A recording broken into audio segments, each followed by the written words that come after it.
6:32 tonight. We're probably having more people drifting in and as the meeting gets going. My name is Carrie Bristow and I'm the chair from representing the town of Woodstock. Welcome to you all for coming out tonight on a beautiful evening. Are there any amendments to the agenda from the board?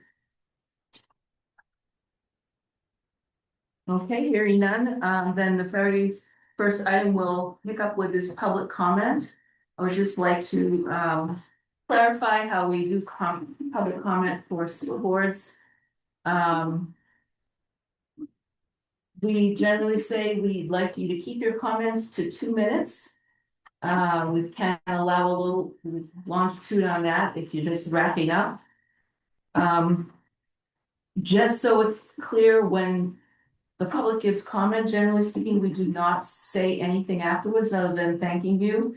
And often I or another person will reach out back to you to clarify what you were saying and to hear more. There is an attendance pad going around, so if you could just make sure you put your name and town, just because the clerk will put that into the minutes. Thank you very much. When you are asking for public comment, we ask that you say your name and the town of residence. If you're on Zoom, you would digitally raise your hand or somehow signal to us that you would like to speak. If there are a lot of folks in the room and Zoom, I will try to go back and forth a little bit, 2 and maybe 2. If you have already spoken on a topic, we won't recognize you on the same topic until all folks have had a chance to make their comment on the topic. We ask for order and forms observed by all people in the room and on the Zoom. Neither our board nor we ask that the public do not delay or interrupt the proceedings or the peace of the meeting, or interrupt or disturb any member while speaking. Members of the board and members of the public are prohibited from making personal, impertinent, threatening, or profane remarks.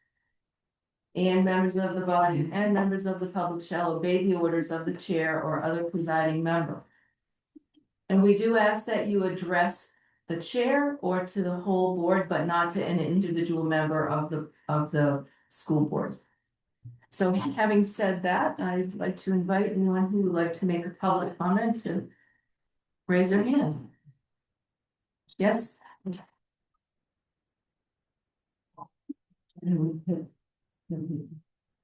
Thank you. My name is John Ralston, and I'm here in the first grader at Killington Elementary School. I've also spent the majority of my career as a law school professor. I'd like to thank the board for dedicating a portion of today's meeting to the concerns that I raised at the end of the last meeting regarding our district's use of one-to-one devices in our schools, especially our elementary schools. This is a concern that is being echoed by thousands of parents across the country, as well as in our state. I think it's a generational issue and one that demands this board's attention.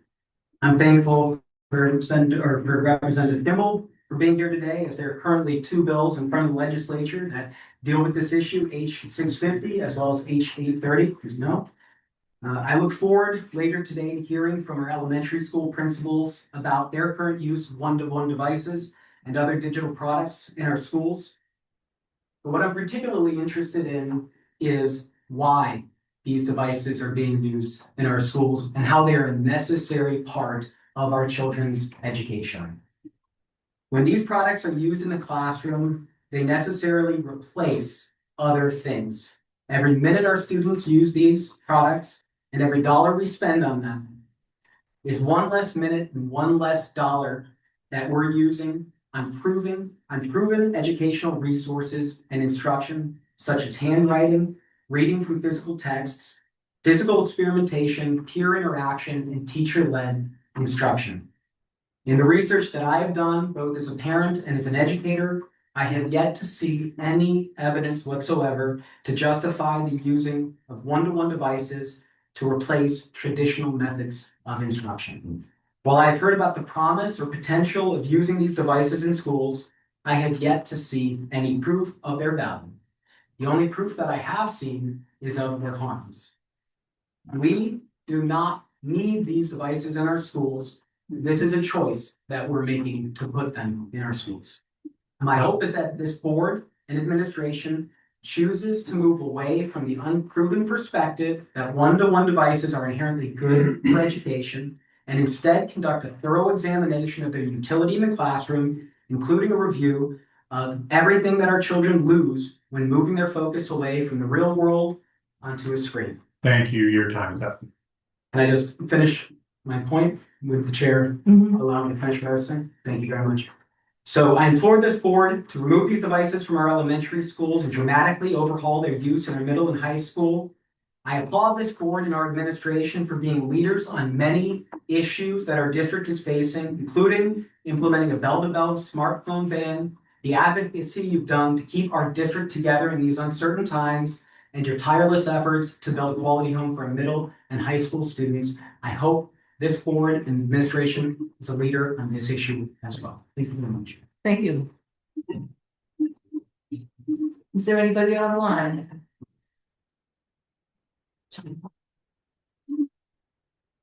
Anybody else? Yes. And just to follow up, with John's point, my name is Blake Fabricant. I live in Woodstock. I have two young daughters who go to the Woodstock Elementary School. I'm also the Dean of Students at the Sharon Academy, where I drove our school to become the first phone-free school more than 2 years ago. Phones are just the beginning, unfortunately. We need to take a hard look at screens as a whole and what companies are rolling out the initiatives. Who stands to profit? And if the product is free, then who is the product? There's plenty of studies and data showing that screens are damaging to students' learning and social emotional well-being, including addiction, social isolation, lack of attention, lower test scores, and compromised focus. So we always need to ask the question of whether the task can be completed without using a device. They cannot be the default. When you draft your policies, think about your collective curriculums. Please consider the objective of why you are doing what you're doing, and can that objective be achieved without the use of screens? Questions that you should consider when policies are informed. How are you implementing the technology thoughtfully and intentionally? What purpose is it serving, and does the platform fit the task? When those that say that screens aren't going anywhere and we have to learn to use them responsibly, I tend to retort that we have a choice to use them. We are not mandated to use them, therefore it is a choice.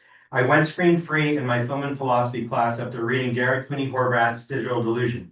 I had students use blue books to write their essays and I graded them by hand. I could tell you that the class was successful, but more impactfully, here are some excerpts from my students. I think that a class without screens creates an environment that is much more natural and comfortable.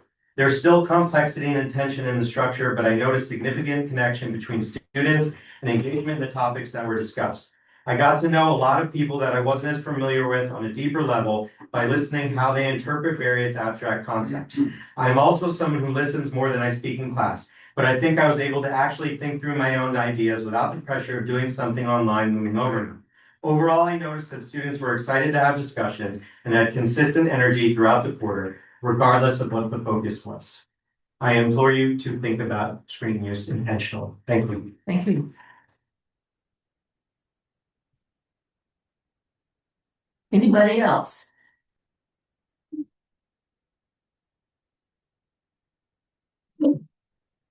Anybody online? All right, well, thank you very much. We'll now proceed into the reports, starting with the superintendent. And I'll be very brief. We have lots of presentations. I just wanted to note that we did complete the administrative surveys, which is our opportunity for me to give meaningful feedback to all our administrators. We had over 90 members of the MVSU team participate in that, and all principals and directors have been evaluated as they have been for many years. Wanted also to talk about that I've had 3 opportunities in the last month to speak before the House and Senate. I was able to speak around our voluntary merger, which was quite a walk down memory lane for 27 3-hour meetings to get to that point. When we talk about mergers, people forget how much work and effort it took and what a powerful outcome we had as a result. I also spoke to House Ways and Means last week as a Senate ed around our BOCES program.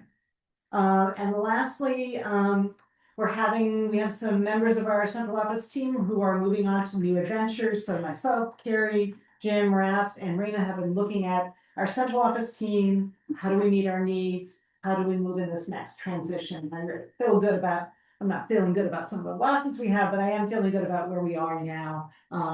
So that we are right sized and we're sharing resources in a way that makes a lot of sense. So thank you. Thank you. Any questions for Sherry? Comments from the board? All right, thank you. The director reports are largely in our packets, but I know there's at least one director that would like to make a comment. Yes, hi everyone, my name is Raphael Adamack, I'm the Director of Technology and Innovation. And Jen Settle and I just wanted to share some information with you because past couple months we've heard some questions around how our students performed academically. So in March, the AOE released the VTCAP scores from the 2025 administration and broke it down by school and district level. And so this table that Sherry has up there is this data, and just wanted to highlight a couple pieces for you. So one of the things you'll notice, we had two groups of students who scored the highest in the state of Vermont. Our third grade ELA students and our ninth grade math students. And we had 11 of our 17 students, or 11 of our 17 groups were in the top 5 in the state. I think you would be hard pressed to find another district that is performing as well. Every single one of our cohorts taking the test was well above the state average. And you'll notice on the far right-hand column, the range of what you'll see in some different districts in Vermont. These ranges can be quite large. And so I wanted to share this as a celebration of some of the work that our students have done.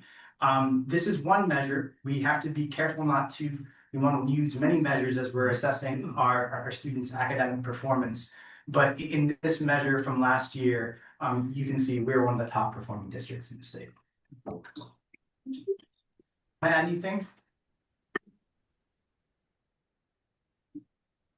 On to me? Yes. Great. So yes, the next slide. Thank you. Good evening, everyone. Jennifer Settle. I'm Director of Curriculum Instruction and Assessment.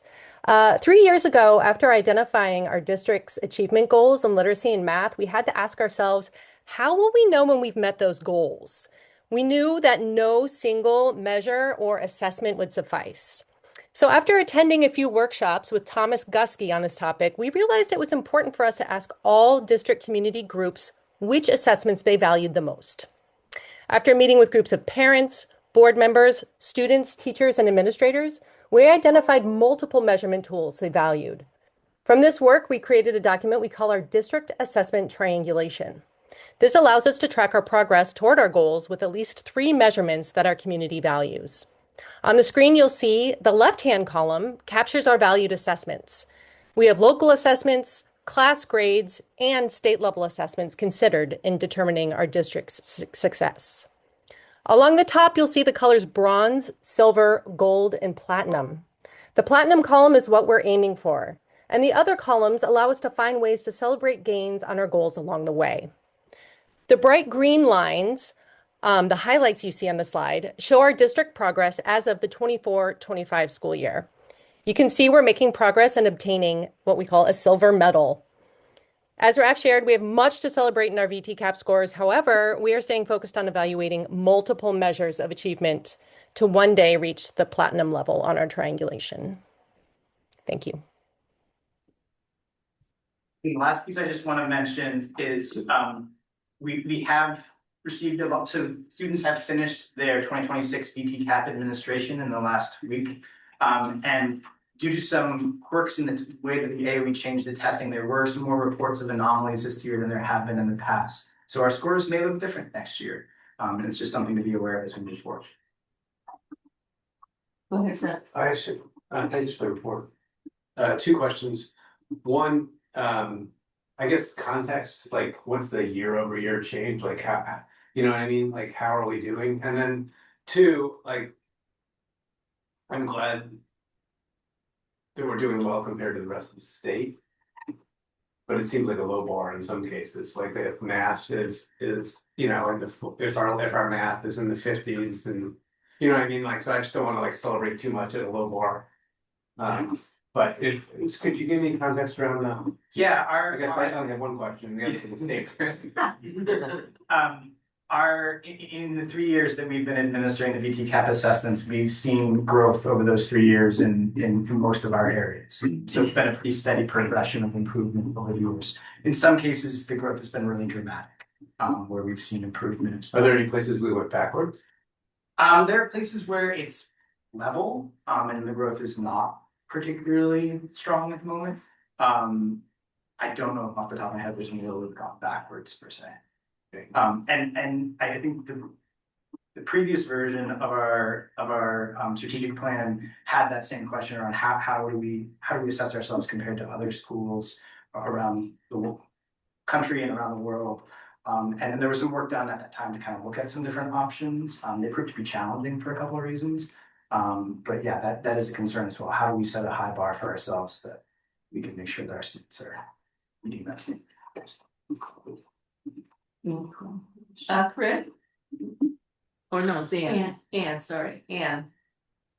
Yeah, I'm also just trying to understand how this changes over time. And partially I'm looking at some cohorts, like, is it just sort of a small numbers issue or something like that? Just, I'm struck by the fact that like in math, 8th grade, they're sixth, they're ranked sixth, which is pretty good. In 9th grade, they're ranked first. And then when you look at English language arts, it's 10th and then 3rd. So it's like, I don't think it's that kids are getting such, I mean, I don't doubt that our 9th grade teachers are amazing, but I don't think they're like catching up that much in 9th grade, I would imagine. It has something to do with just like the group of kids in each of those classes is part of it. So how do you measure, how do you think about how that affects things?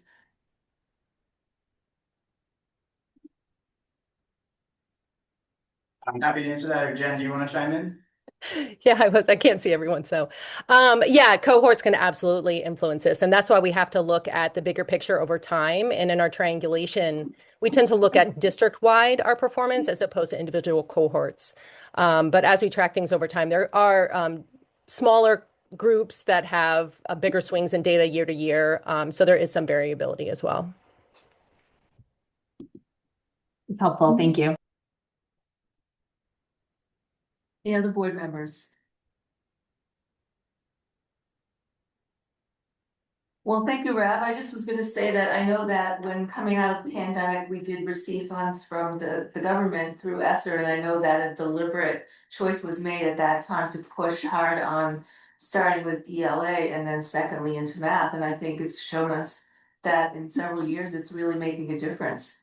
So, you know, bravo and kudos to those who teach those curriculum and have done the fine work of seeing where they needed to change their practice, which is hard, and absorb and move into, you know, new ways of teaching. So thank you. Thank you, Jen.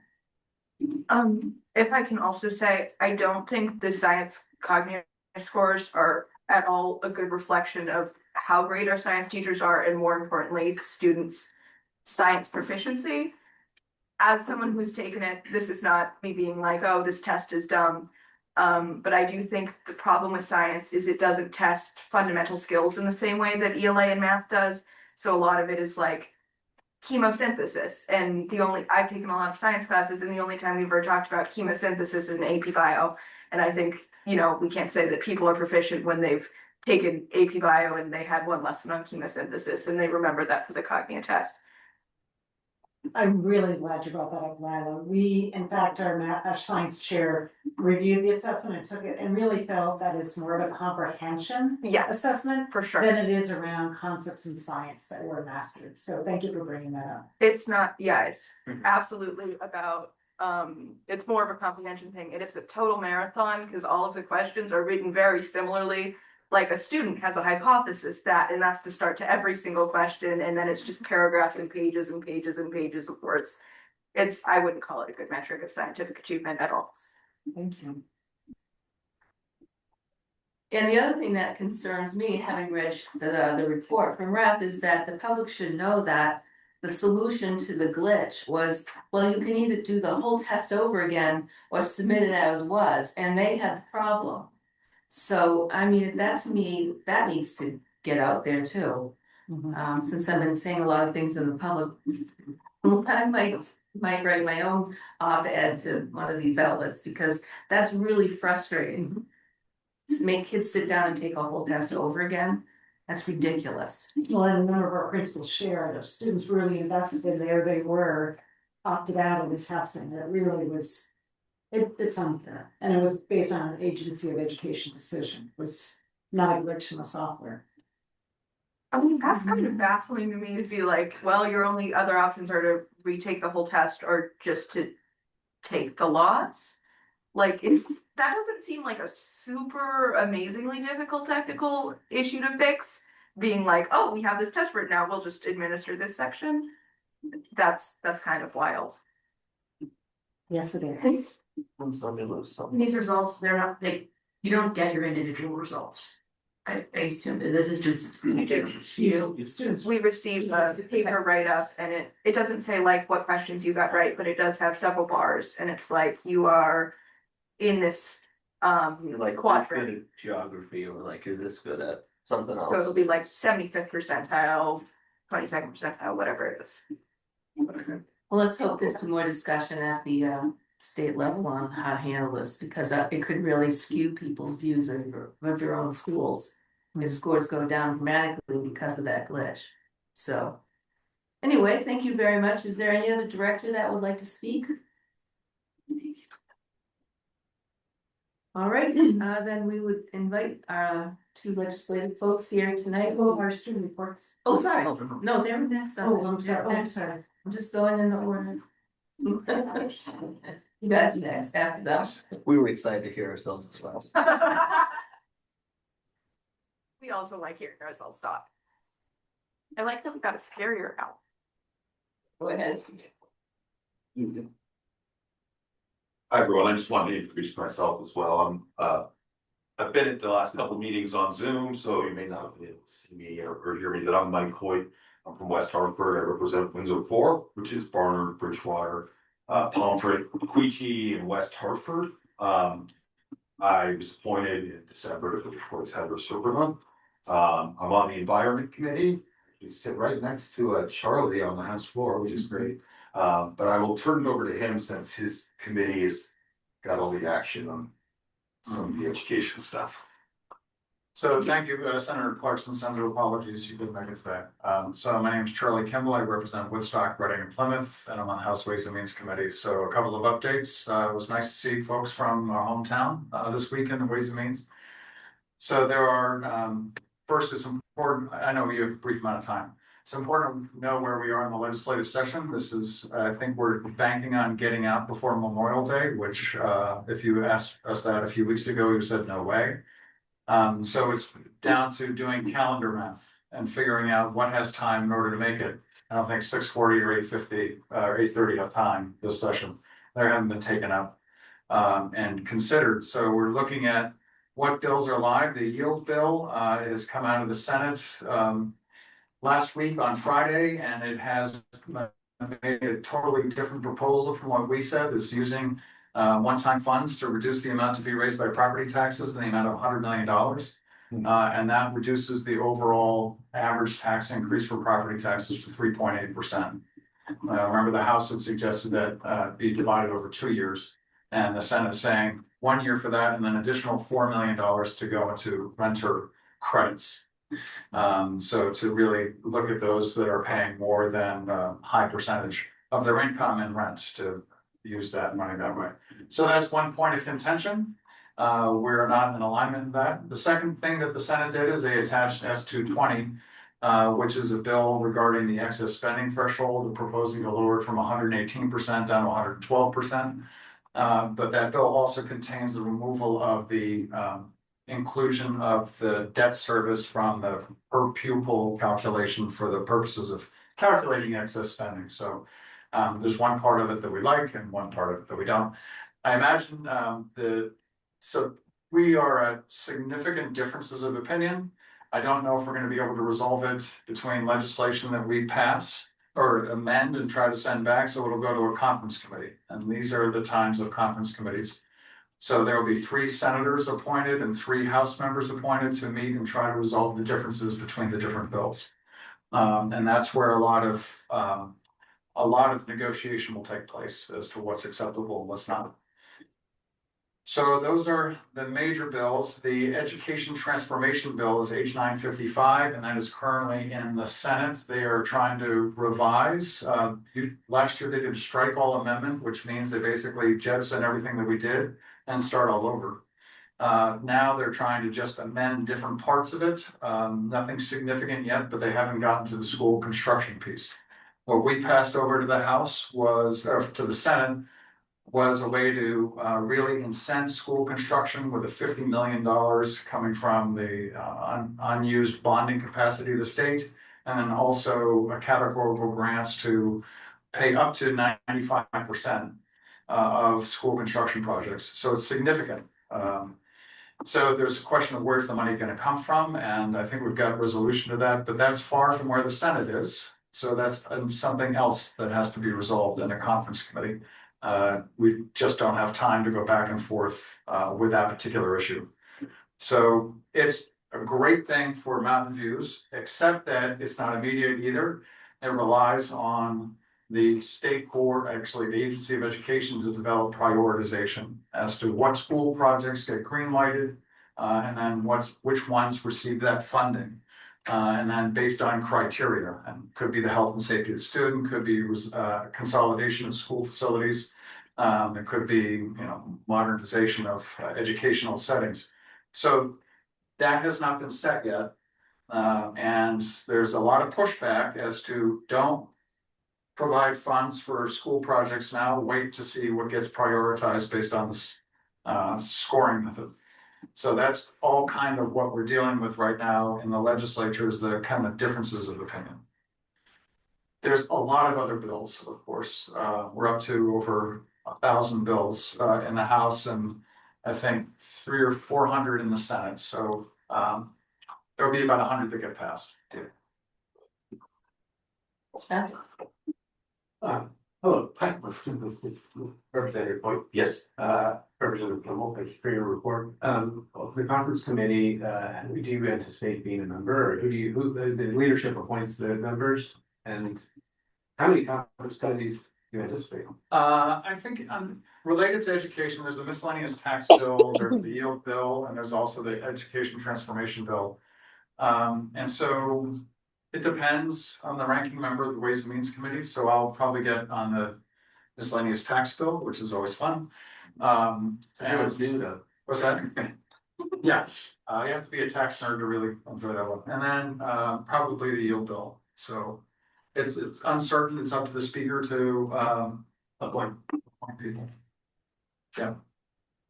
So one thing's been clear is we've taken a lot of testimony, not only from Mountain Views, but from other school districts that said that the lowering of the education spending threshold, the excess spending threshold, would be devastating, as proposed to go from 118 to 112. So there's room for negotiation there, and my feeling is that there will be great push to lower it from the 118. It has 3 off ramps, which are a little odd anyway, and trying to comply with those off ramps. Meaning if you keep your per pupil spending the same, you keep your district spending the same, or you have some extraordinary circumstances that the Secretary of Education and a cohort of business managers and superintendents can say, yeah, that was beyond your control, so we're gonna get you out of the penalty phase.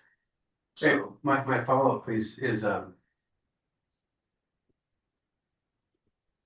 why do you anticipate, what would be the scenario in which there would not be support? We know that you sponsored a bill around decoupling. Yeah. We know that it's in the Senate Bill 220. Yes. So presumably there's interest from both sides. Why do you think that would not make it into the final solution? I think it will around construction financing. So I think that'll make it, and it's in S220, and there's a lot of consideration for that. But then, because if you think about it, that excess spending threshold is to try to constrain spending. It's just to control Right, and then if you're lowering from 118 to 112, that's a real tightening of the screw. The Senate thought that it would be a way to provide a bridge from where we are now on how we pay for education Right, to the so you foundation can't do fund. both at the same time. Yeah. So anyway, so we're gonna have a lot of discussions about that. Yeah, and on the excess spending threshold, Charlie's committee gets some of the numbers, and it's one where like not only further hurts Mountain View, but it throws, no, because I also represent part of Hartford. It throws Hartford into the penalty, I believe. And I've talked to the senators from Windsor County and other representatives. It seems like Windsor County is affected almost across the board if we lower this. So I'm hoping we do not have to. I'm hoping something comes out of this that doesn't hurt us any further. Yeah, that's my intent as well. Yeah. I have a couple questions from online, Corinne and then Matt. Hi, representatives. Good to see you. Just a quick question on can you clarify whether it's the SBE or the AOE that is charged with coming up with the Prioritization? yes. Yes, it is the Agency of Education, so it's, there's this, State Aid for School Construction Advisory Board, that's supposed to provide input to the Agency of Education to come up with a prioritization. The Agency of Education also, would create a school construction management division. And they have identified what those positions are, but they have not funded them. It wasn't, by the time the study came out, they had already presented their budget, so it wasn't included in their budget request. So anyway, there's some movement, some considerations, can that be accelerated to provide the Agency of Education with the help it needs around school construction issues? We'll see. Okay, thank you. And I do want to say that the Agency of Education continues to be consistent in saying they really don't like CSAs. They want 4 school district mergers. Yeah, they're consistent. You can get them. Matt? Consistency, yeah. Thanks for coming tonight, Charlie. I remember last month that one of these bills would delay the implementation of the foundation formula by 2 years. And Yeah. you know, that's going to be a very, very big change, and without having figured out, you know, consolidation or like ways to save that amount of money, you know, it would be very drastic for our district. So is that still the case, that it's delayed 2 years? Is it in one of these bills that have a chance of passing? That's in H 955 that the Senate is dealing with now. Yes. So it actually pushes it out to 2030, I believe. So it is a longer delay. There are many that want to see it move quicker, so they can see the impacts happen quicker. But that will be negotiated in conference committee as well. Yeah. Thank you. Logan? I could have already been answered, I'm not sure, but I do remember that in our bond, there was a little caveat about we needed a certain amount of money from the state. Have we heard anything about like, we're gonna receive this money, or is it gonna get locked in this traffic jam of bills coming in near the end? Well, yes, it's in the school construction part of H 955, but that is to provide that significant amount of state aid for school construction, but according to the priority list that gets developed. So if that happens, I mean, because the bond was contingent upon 25% coming from state, local, federal. So that would certainly meet it. So there's right now is the base of 50% plus an additional 45% is how it's conceived, and additional bonus points to see how much you could get from the state towards that education. In your professional opinions, do you think will like be rate, how high up this priority list do you think would be? You think it would be like come out of the gate, #1, Woodstock, or are we gonna be like down the list a little? I like the enthusiasm. I was gonna say to you. #1 in my heart.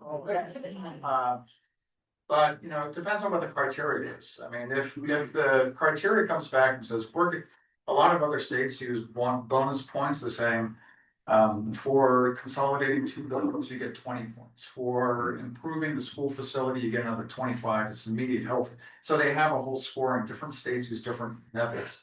So it depends what really comes out. So if the agency comes out and says, we're going to give the most points to a school project that consolidates 2 existing high schools, how does Mountain Views fit into that? Right.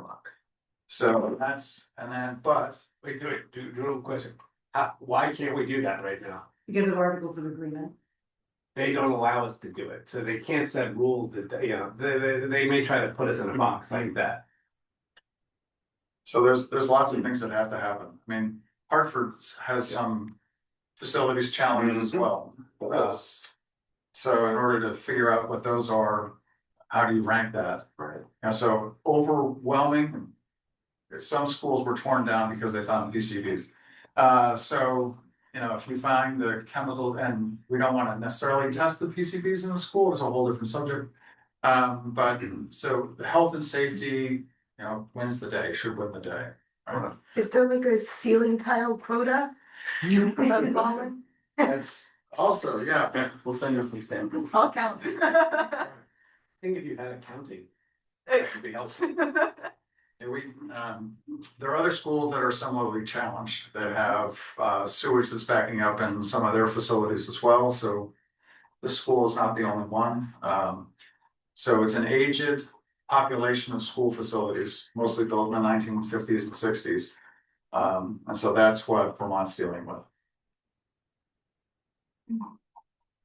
All right, well, thank you very much, and we'll remain in touch. Okay. Thank you. I have to take my leave. My wife broke her wrist. And I couldn't do dinner. So I have to leave as well because his wife broke his. Thank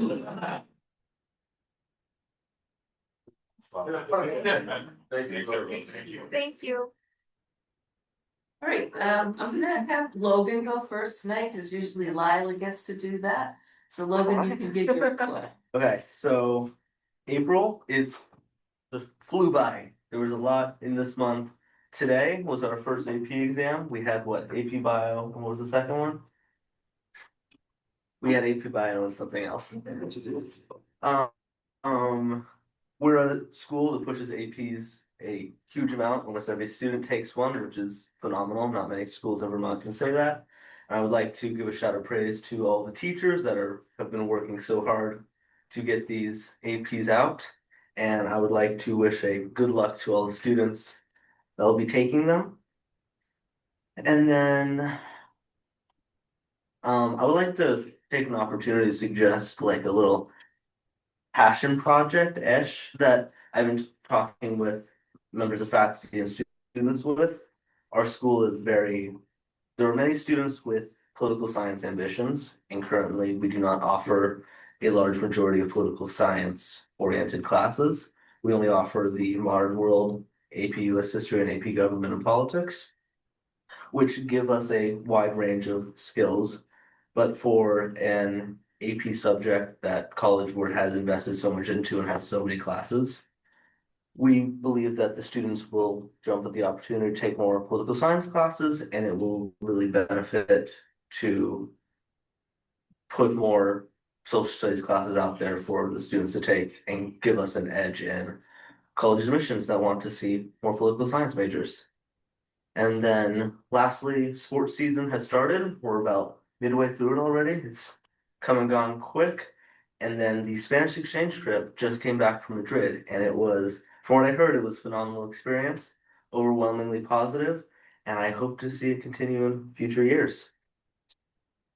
All right, thank you, Logan. Lila? Okay, he stole my thing, but that's okay. Preparation for AP exams has reached a fever pitch. The first exam, AP Bio, happened this morning at 8. Scoring well on AP exams, in addition to bolstering an application, can earn college credit for required classes, depending on a given institution's policy, with the potential to save like thousands in tuition. They will be continuing for the next 2 weeks. An update, I took AP Bio this morning, and I went to Mr. Solitaire and I said, I don't know what mitosis is, but I'm pretty sure I'm getting a 5. And he said, that's ridiculous. That's not what he said, but that's what his face said. Okay. And yesterday, the Yo Theater Players finished up Pride and Prejudice for the Sunday matinee. I don't know what time I got home because I'm writing this on Wednesday, but it was probably late. I've spoken pretty extensively about the artistic vision for the show, so instead I'll speak to some of the departing seniors. Quinn Eckler possibly spends the most time on theater I've ever seen anyone spend on theater, always found with a broken prop in hand in some manner fixing it. Leah Gugliotta is Wellesley bound and a great juggler of many activities, not least her dedication to her acting. We're all a little bit confused about how she does it. Sam Hawes is a man of many impressions, making each and every character uniquely his own, and looking to design his own at Clark. Mimi Kondo Olmsted is a truly exuberant force on stage. If you've ever seen her, it's pretty awesome, and she's going to Smith. And Tula Clark is going to college for musical theater. Her commitment and talent has been unwavering for many years in the arts. Thank you, Lila. Any questions for the students? All right, next item agenda is accepting resignations. Sherry, I'll let you get started with that. Well, this is really hard, and I was involved in hiring some of these individuals. I can only say a few words about Raphael and all he's done in his years here, coming up from Boston, giving us an opportunity, how he served us in terms of technology, innovation. I will tell you that he is one of my strongest think partners. We bounce things off each other all the time, and I have so appreciated his creative energy as well as his ability to get me on the right path when I'm going down there. And Raph not only does an amazing job in those two positions, but the quality that he takes care of us in the central office, checks in with each and every one of us every day. And I've told him in his new position that he has to have a red phone on his desk, so at 8 o'clock every morning, he can check in and see how we're doing over here. So, so many thanks, appreciation for the years that he served. Thank you.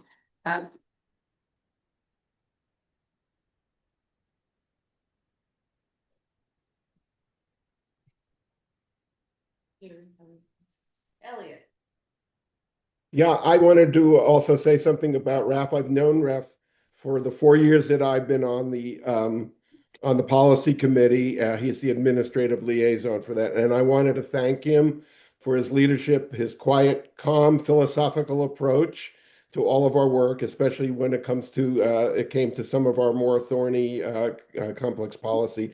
He always had a way of getting us through the weeds and to guide us and encourage us to come up with the best policies that were in the best interest of students, faculty, staff, and community. He'll be missed, but we hope we can retain some of his wisdom as we move on to more of our policy work. Thank you, Raf. Thank you. I think we'll just do both once for the 4 resignations. And did you want to speak about the next person on the list? Yes, I continue to joke that there was one April vacation where the clouds parted and the resume fell on my desk and it was James Fadden. And I can only, I've known many directors of finance. Jim has known some of those as well. And I've just appreciated Jim's ability to problem solve and think things through and line us in terms of our systems and approaches. When he was out on medical leave, we had someone sub in, and they jokingly said, "Why am I here? Because you have all the systems in place to make sure this is working." And I just add some numbers together for you because everything is working so well. So it is time for Jim. We will miss him deeply, but I know again, he's just a short phone call away, and I appreciate all he's done to get us on the right path financially. He will be missed much.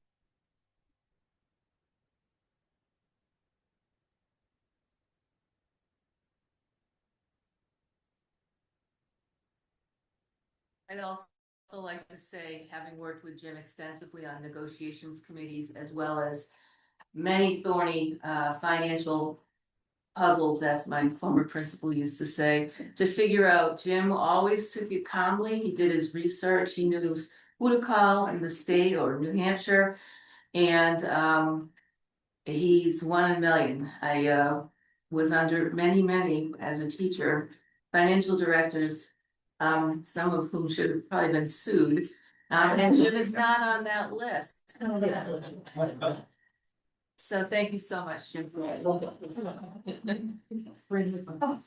Corinne. Yeah, just real quick, I wanted to add that I've really appreciated being on the finance committee and working with Jim, and how responsive he's always been to me over email, in meetings as well. But no matter whether my questions were, really important or maybe minor details, he always got back to me, and I really, really appreciated his support and what I've learned from him.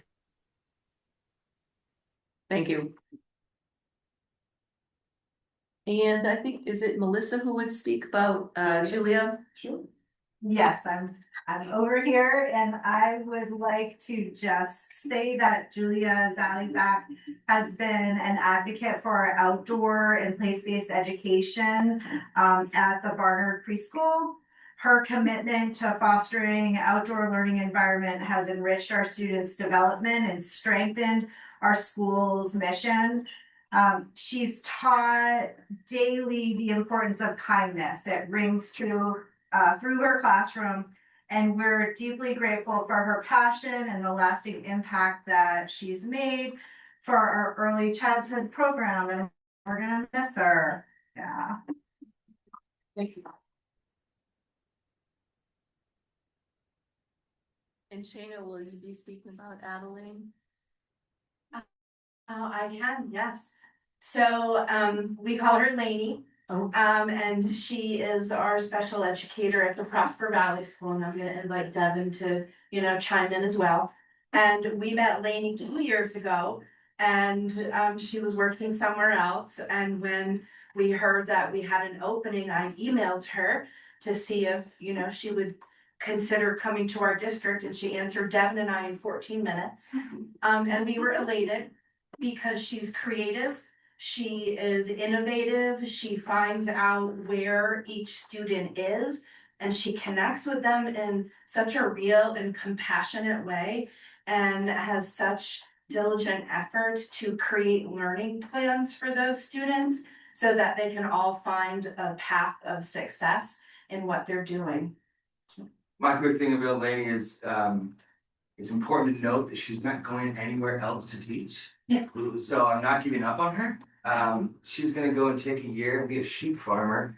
So I'm jealous, and also will continue to poke her in a very appropriate professional way to see when she's ready to give the sheep a break. But she really truly has brought special ed to another level at Prosper Valley, and staff and students alike are gonna miss her a lot. Thank you.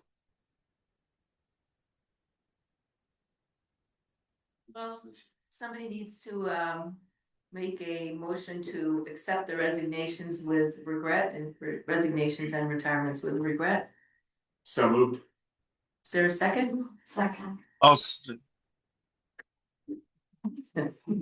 in favor of accepting the resignations and retirements with regret, please say aye or raise your Zoom hand. Aye. Aye. It's like we have enough ayes here. Anybody opposed? Anybody abstaining? All right, the motion has passed. And now we have the opportunity to approve some new hires. And Sherry will present their names. So Nicole Leywad, Lorianne Adams will move into our assistant principal position at the high school. Angela Haggett, Gina Roth, some of you may remember as a previous special ed director, will be at Killington, half-time with speech and special ed. And Adam Bornstein will be our new director of finance, comes with deep experience, moving to this area, has built a house, and actually had some of his children at West previously. All right, thank you. Is there a motion to approve the new hires? So moved. Is there a second? Second.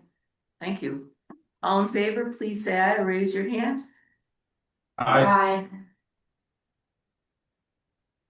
All right, any opposed? And anyone abstaining? All right, thank you very much.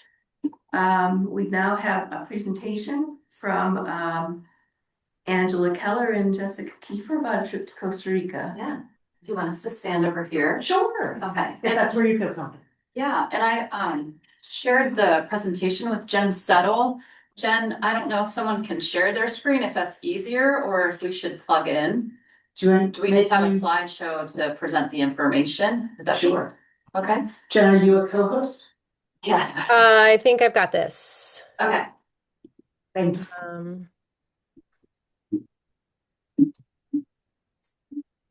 Is it? No, it's not.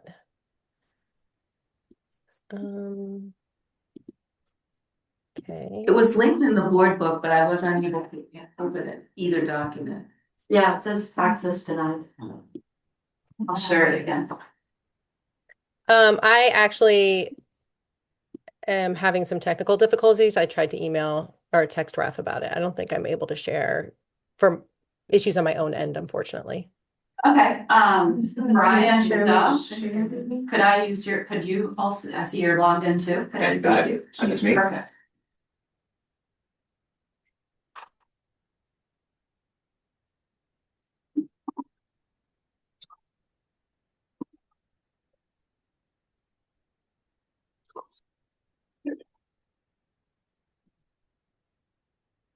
Okay, I just need to.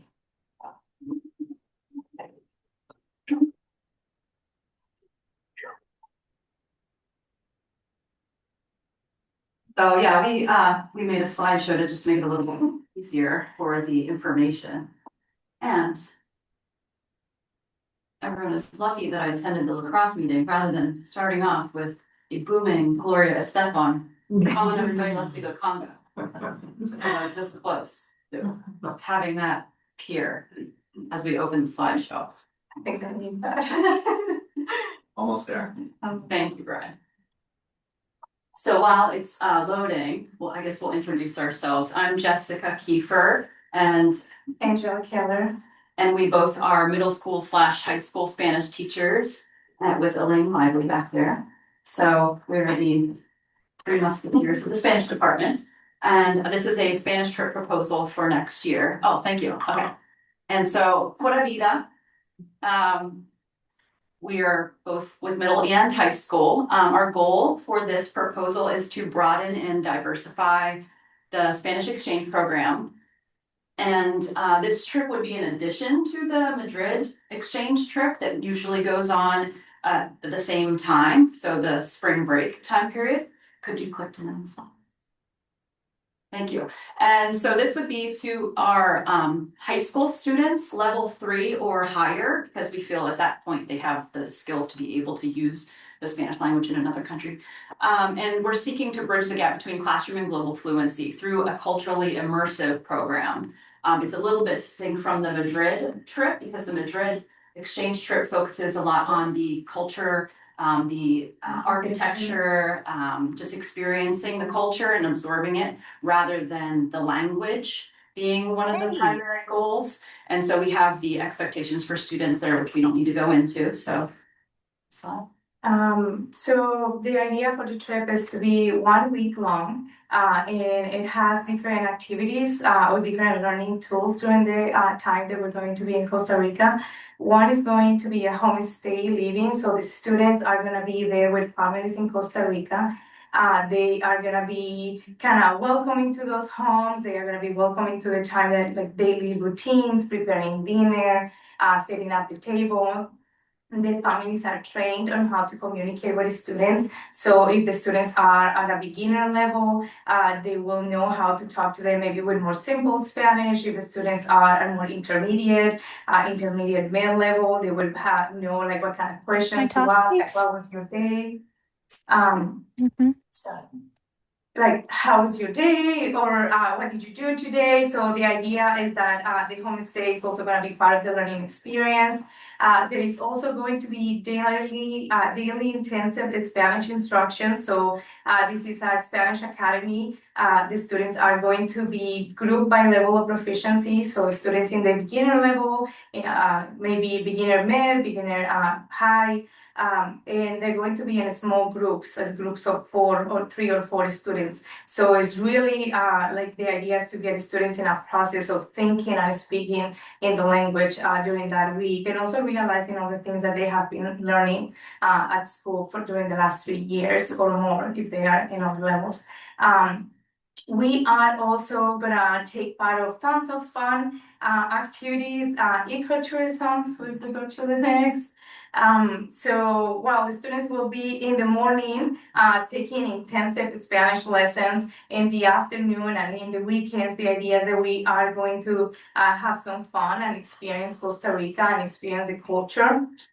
So some water excursions, such as reef tours, surfing lessons, or boogie boarding, depending like the level of how they're feeling about it.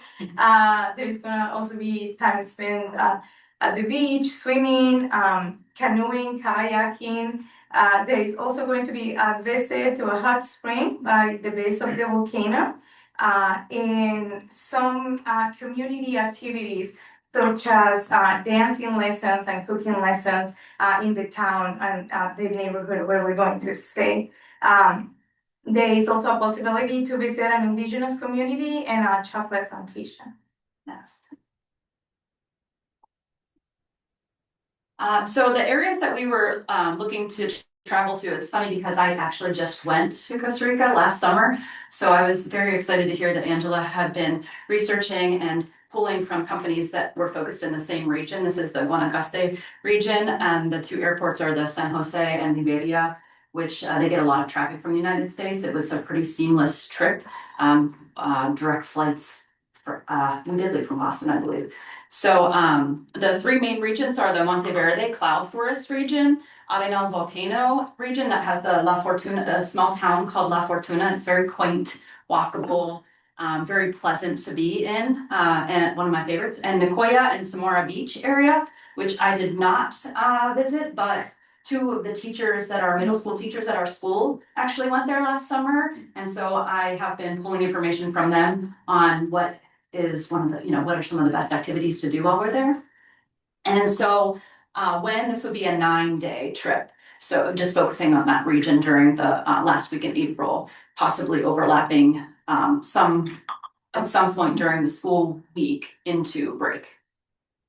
Next slide.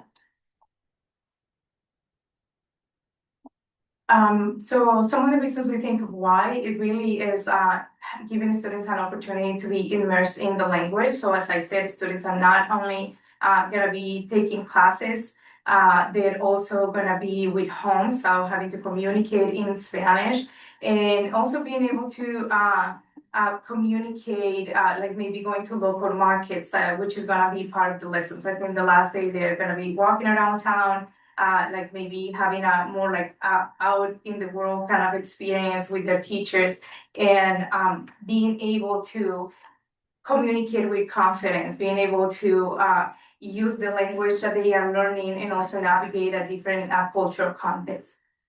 You want to add something? No, you can go to the next. Yeah.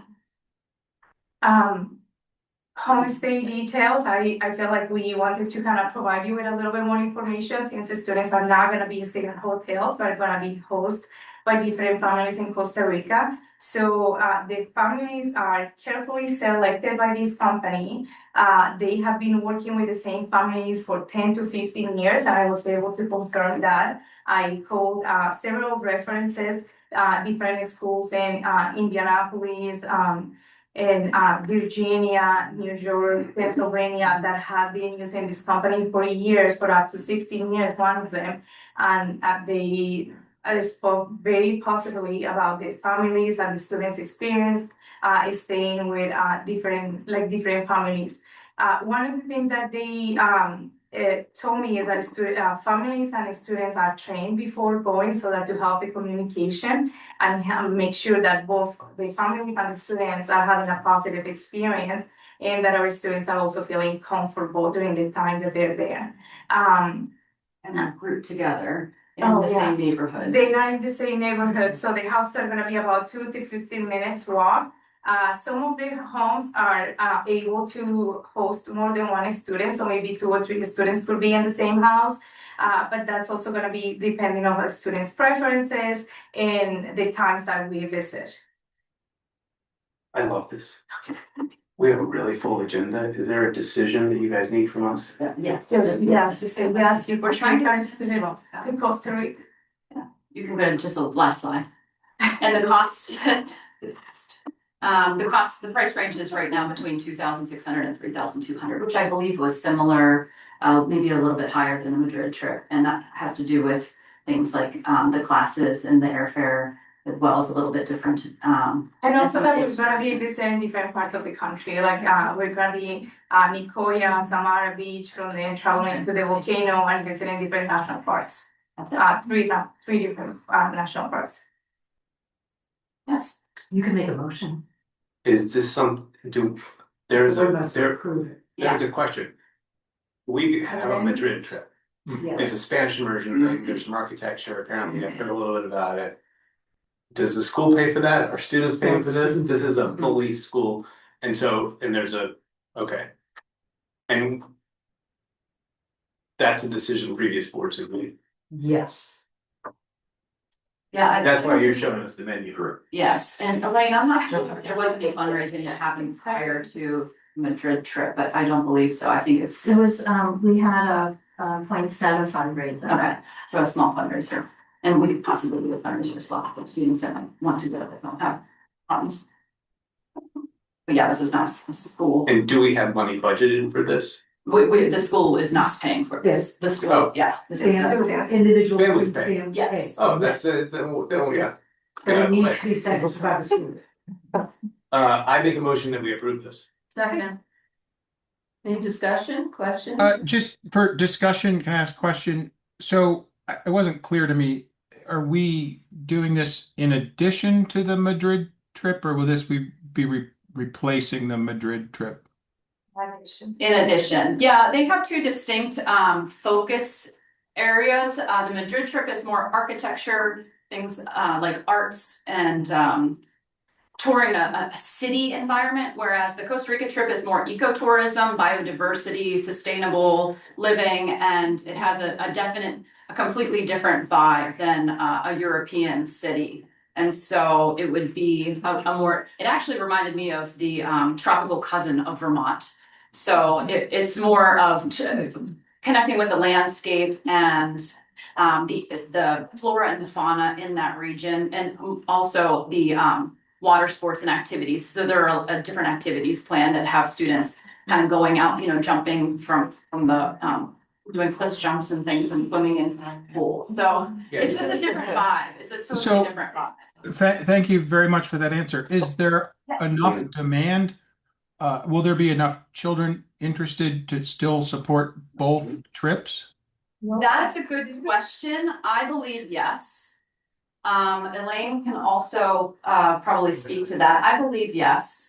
Because we're offering it to Spanish 3 and above, and there are a significant number of students in those levels. And a lot of students that did not get to go on the Madrid trip that I think would have gone on a Costa Rica trip because it's a different speed. And also, the Madrid trip is every other year. So, like for example, next year the students are not going to Madrid, so this will be an opportunity for them to go on to Costa Rica. All right, thank you. Appreciate it. Are we ready to vote? All right, and Seth, you've made the motion. Who seconded it? Yeah. Annie, okay. All in favor of approving the trip, please say aye. Aye. Aye. Yo. Aye. Any opposed? Any abstaining? Matt, I'm not sure what your hand means. It's been up for all 3 votes. I'll take it down, but I voted in favor. Okay, thank you. Sorry. All right, you are approved. Thank you very much.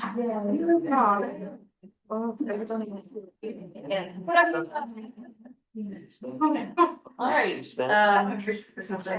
we have our second presentation tonight, from Brian Duff and Emily Hudson for the C3 group.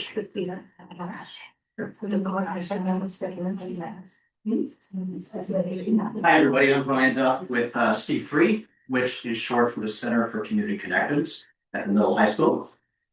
And I'm Emily Hudson. Brian and I are co-teachers. Our titles are flexible pathways specialists.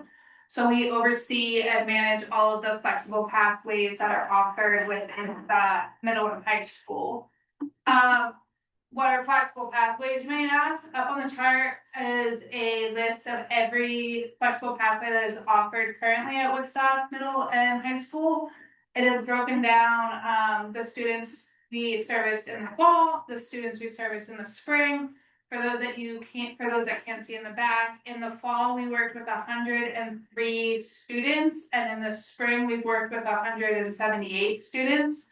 The graphs on the left are just a breakdown of different demographics of our the population we work with. First is socioeconomic status. This is just to show, all three graphs just show how the students we are working with are a direct representation of the student population within the body, or within the school. So there's socioeconomic status, gender, and students that are on IEPs or 504s. All right, for each category of experiential learning, we're going to share two things: exemplary work and a sample of very powerful learning.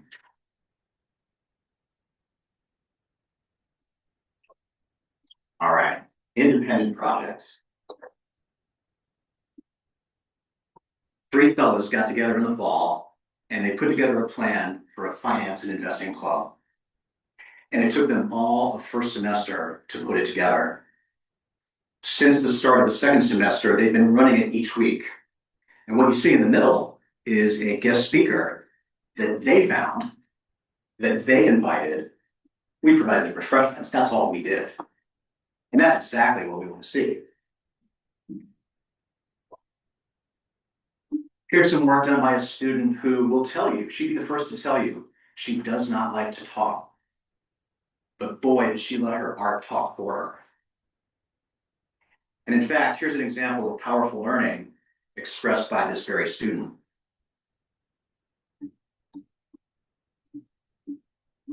I've been able to see the growth in my art over this project. At first, it kind of upset me because I started viewing my earlier pieces as bad. But then I realized that if I'm viewing them like that, then there's been growth. My skills are getting better. This is learning about learning. This is metacognition.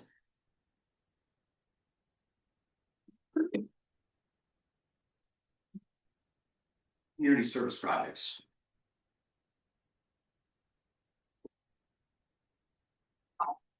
Here's a service project that blends children's art, the watercolors in the background, with a high school student's digital art. It's a work in progress. This is the beginning of a book co-illustrated by kids and a high school student about mental health.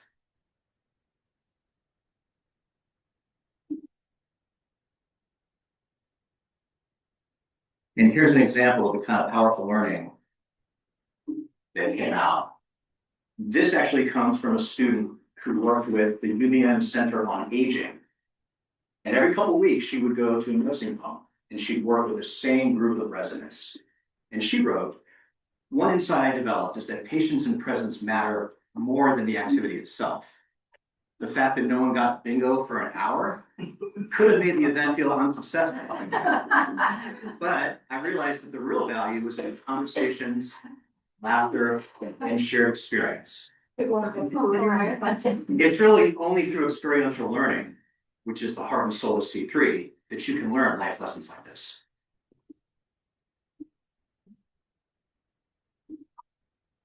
Teaching assistants. We actually have two of them right in front of us here. Outstanding teaching assistants. Look, I did get your picture, and the only reason I didn't put it here, right, is time. So I want to point out two things on this slide. Number one of the most powerful teaching tools, teaching methods, is modeling and narrating what's going through your head. That's exactly what Corinne is doing right here. And you can see the middle school students actually paying attention, right? Here's an example of powerful learning. This comes from a teaching assistant for biology of all things. One insight I gained is how I like to talk to people through whatever stressful thing they're going through. I came to this insight by the amount of de-stressing I was helping out with this week. I've known for a while that I want to do something related to healthcare for my career. And this insight opened up the idea of being a therapist or psychiatrist. Powerful learning about the self, something you didn't know about yourself, coming out through being a TA.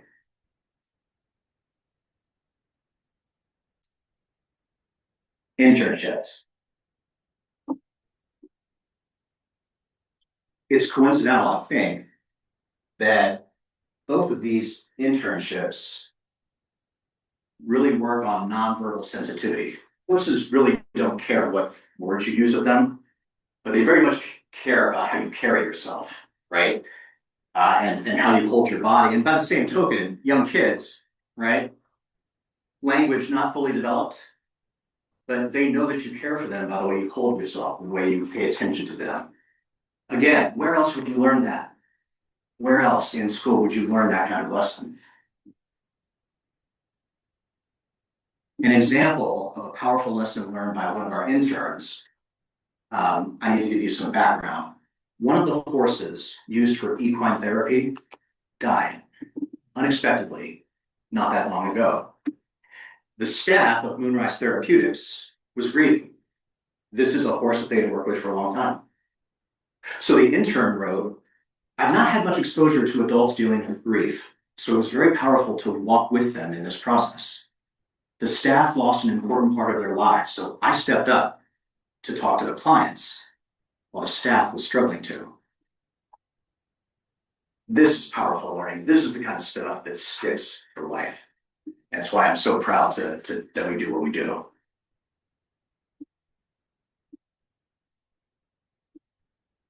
Job embedded learning, oftentimes it's referred to as work-based learning, but all these pathways fall within the Vermont work-based learning continuum. So Brian and I started referencing it as job embedded learning, where students are learning while they're getting paid at a job. 2 students this year are participating as a ski instructor in Killington and a custodian at Wes. Both of them sought out those 2 jobs on their own, applied, interviewed, accepted them, and then we've been working with them to get academic credit. In the photo, you can see the student working at Killington Resort, working with the young Mini Star students, teaching them skiing and snowboarding lesson. And a big reflection this student had in one of his logs was, at the end of the day, a student's father asked me if I wanted to do an unaffiliated private lesson under the table. It was a big mental clash for me, but I ultimately decided no, because it went against one of my work's policies, and it was one of the proudest moments all season. So for a 16-year-old student to recognize the ethical dilemma behind going against company policy and still upholding it, even though the opportunity to make additional income for them to navigate that. Then our student that's the custodian at West is actually, or so he tells me, is online to work full-time at West after graduation. So we also have 2 future-focused courses. I teach an 8th grade Exploring Your Future class. Brian teaches a 10th grade or 10th through 12th grade Future You classes. Exploring Your Future is designed for early awareness and exploration of career fields. So we start really small. Students are reflecting on themselves, their interests, their abilities. We go really wide. We start looking 8, 10 years down the road. Where do you want to go to college? Do you want to go to college? What do you want your future career to look like? And then at the end of the course, we bring it back in and we start looking at how do we apply for our first job? Can I get a first job? We prepare for interviews, reading job descriptions, so they can practice all of those future skills they'll need for an immediate outcome for them. Brian does something very similar in Future You, and we spend a lot of time coordinating our curriculums. So for example, I'm teaching them how to apply for their first part-time summer job. Brian's then taking those skills and he's working on actual interviewing skills for careers in the future. And then we also service a lot of students doing online high school courses. We use 2 online platforms, Vermont VTVLC, which is the Vermont Learning Collaborative, and VHS, which is Virtual High School. Through these 2 online platforms, we have students that are taking courses that are currently not offered at the high school, or courses that are not, or courses that scheduling doesn't allow them to take in-person classes. There's a whole wide range of classes being offered, and most of these classes are the result of students having an interest in the class and choosing to take them. We do have a few students that are using the online courses for credit recovery as well. And one thing that's not noted in online courses is there's about 70 students taking online college courses through the dual enrollment process. That's a program we support, but ultimately guidance oversees that. And those students, as long as they pass the class, will get 3 college credits on their transcript. And finally, one of the biggest uplifts that Brian and I work on is Sophomore Shadow Day. This year, we sent about 66 students as far, I always get them backwards, far east as Rutland, as far west as Hanover, and then all the way up to Burlington, and everywhere, whatever. All good. And everywhere in between.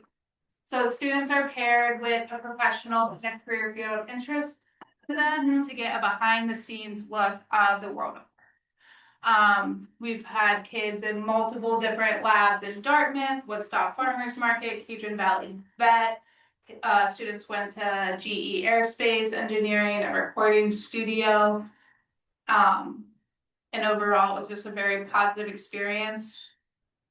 This was a student who went to Dartmouth Hitchcock, said I never realized how important communication is in medicine. And I learned the way that a doctor connects with kids can completely change the experience.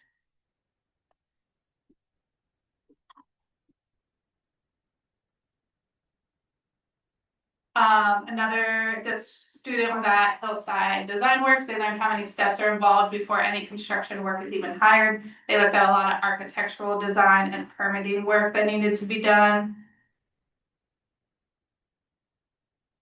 And then the final one, this student was in a biochemistry lab at Dartmouth College, and they learned the scientific research isn't just about making huge discoveries, but about patience, collaboration, and building upon small discoveries.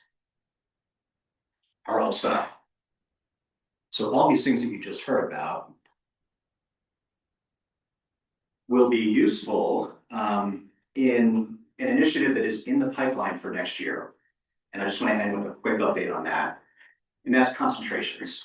These are areas of focus that, like craft, or like the pathways that Cherry and Aaron and Jen saw in their visit to Arizona last year. So these are areas of focus that bring coherence and camaraderie to the experience of school. Where we are in this process is that based on research, we came up with an architecture or a structure that a concentration would follow. It's represented in this diagram. I'm happy to answer questions at the end, but I won't go into detail now. That research also resulted in a handbook, a draft handbook. What is the definition of a concentration and how would you propose one in the future?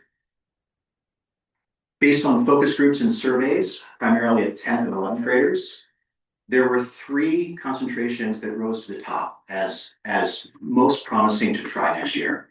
And those are pictured right here. One focused on STEM, one focused on civic thought and leadership, I'm thinking of you, political science, and creative arts and expression. And the last thing that was done, the most recent thing that was done, is small faculty groups started to coalesce around a manageable number of core competencies for each of these. That's where things stand right now. We're happy to take any questions you have. Logan? Yeah. I love the idea of bringing these core structures to school. My one question is, it would be a big incentive for students to do it, but how do we get, especially with something like civic thought and leadership, how do we get the admissions board at colleges that many of us will be attending, because we are a very college-focused school, how will we get them to care and be like, this is something that stands out? Because currently there's, at least us on the student side, we see the importance of having this as sort of like a nice little package deal, but it's hard for us to see how we can make college admissions care, and instead of making our own paths that might be more able to suit our needs and interests going into the professional world. Logan, two things stand out. One, notice that one of the foundational ingredients of concentration is practical exploration or experiential learning. And this is where C3 would be very much involved in these concentrations, right? Think about the learning that we just highlighted across the different aspects of our portfolio. That is powerful learning that you can tell stories about, right? Whether you're talking about a personal statement or an interview for college admissions. So I think you would get a richness of practical experience through a pathway that would be harder to get if you were just a regular high school student. The other thing I would note is that most high schools don't offer concentrations, academies, majors, call them what you will. So there's something not unique, but distinctive about it. So it's going to catch the eye of admissions officers, and they're probably going to ask about it, right? You make it to the interview stage. So I actually think that I speak from some experience, having been in the college world for a long time. I think a lot of colleges are used to seeing the same darn thing over and over. And anything that stands out, not just because it's shiny, but it's shiny and substantive, right? I think really will set you apart. And we're talking about how it would refer on your transcript, in terms of, a diploma with distinction. So we've talked about some terminology, just like craft, about how that would be highlighted on your transcript. So even in your initial application prior to an interview, there's gonna be this unique statement on it that defines you and again, separates you out from other candidates. Well, I mean, this seems like a great idea. I'm just sort of, I mean, I like it a lot. I'm just sort of curious about how we can avoid like pigeonholing students. Because I know at the beginning of my high school career, I like wanted to go into robotics. Yeah. And now I'm in my junior year and I want to go into like government and writing, and those are two very different things. And I'm just sort of, I guess, concerned that this could somehow develop this way. It's such a good question. And it's something that we have thought about a lot. Two thoughts related to it. One, these are optional. So a high school student opts into it. So it's not imposed, it's not required. You won't have to choose a major the way you do in college, right? The other thing is, by design, each of these themes is multidisciplinary. And so you could be an artist. I mean, the most natural place for an artist would be this one. Right. But these themes are rich enough that someone who is most excited by the arts could just as easily find a home here. This one may be a little bit harder, although I think there is a lot to be said about what the arts can add to science. So I appreciate the worry about pigeonholing. It's one thing that drives me crazy about colleges that ask you to declare a major as an 18-year-old. Right. Right. And it's one of the reasons that my first college teaching job was at Bennington College, where there are no majors. Right. So clearly, preaching to the choir on this, right? Yeah. So insofar as I've been in charge of this effort, I've been very mindful of not allowing these concentrations to put students in boxes. Awesome. And I'm sure I was just like wondering like what, I mean, I knew you'd be planning for this. So I was just sort of curious what the plan was. Yeah, yes. Yeah, just one last quick question. So I do love this idea. I think it might give direction to some of the students who are a little bit uncertain at the beginning of their high school career, for sure. Now, the craft program to me almost seems like it is already a concentration. We're just calling it by a different name. And I always felt that people that were involved in the craft program did have some kind of a special BIP status within the graduation process. So would you anticipate that the craft program would be kind of moved over to becoming one of the concentrations, or do you see those being kind of parallel? Or yeah, the first thing I would note is the architects of craft, Janice, Kat, were with us every step of the way. Okay. I never took a step without consulting them, because that's just the right thing to do. It's the intellectually humble thing to do. They have laid a foundation that we would be foolish to ignore and not fully respect, right? I would say that craft is a concentration par excellence. It is what the other concentrations aspire to be, but are not going to be for years. And you know why? Because craft had a grant behind it, thousands and thousands of dollars behind it. This doesn't, right? And craft had the benefit of a fellowship period where they took time away from campus. This won't have the benefit of that. So I mean, craft is the example. It is the concentration that the others aspire to be, right? Thank you. Yeah. Any other comments, questions from the board?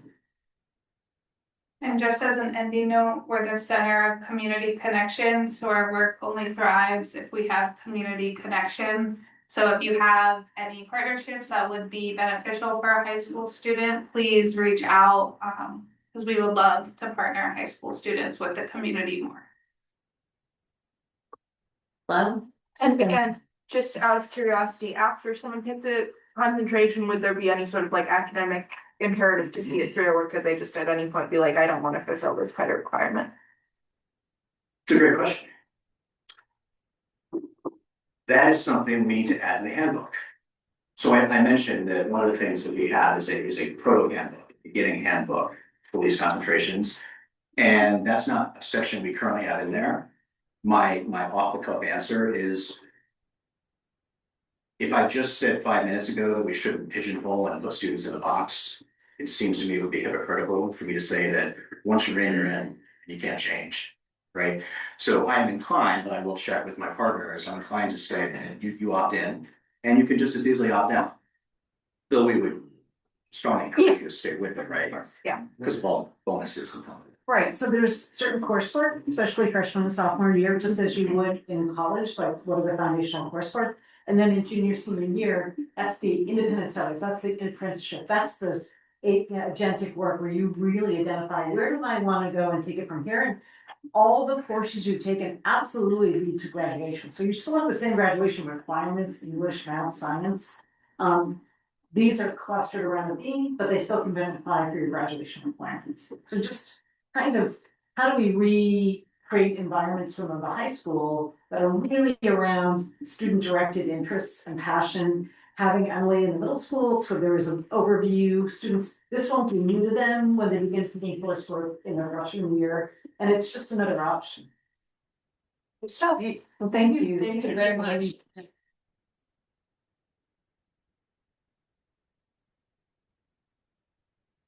All right, we now have a presentation on the school and continuous improvement plan, and I think Jen is leading that discussion. And please, the presenters, if you've got early mornings tomorrow, so we need to leave that spot. To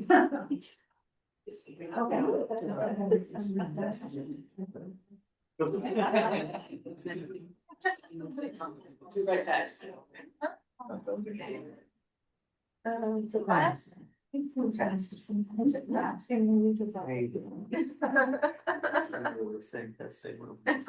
Jen, whenever you're ready. Oh, okay, great. Hi, everyone.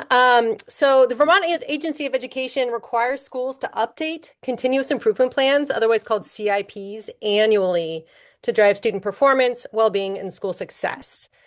These plans must be evidence-based, utilizing data to set prioritized goals that meet the EQS, the education quality standards, as well as federal requirements. Submissions of CIPs is required to access any federal funds. In the board packet, you'll find a document with links to each school's CIP goals. Tonight, we have the opportunity to have each principal present on their CIP goals. But before they begin, I just wanted the board to know that in order to develop a CIP, a principal must create and facilitate a CIP team at their school, conduct a thorough data and needs analysis, collaboratively brainstorm and build goals that meet specific language requirements from the AOE, and send the CIPs to multiple stakeholders for feedback between February and April. I'd like to make a public thank you to the principals for their efforts around this and for staying focused on continuous improvement through their CIPs. Now, I know we have a long board meeting tonight, so I wanted to defer to Sherry and the board. Do we want to hear from every principal about their goals, or do we feel the need to move on at this point? They are all ready and willing. I think it would need to be quite brief if we're gonna. They were told 1 minute. 1 minute.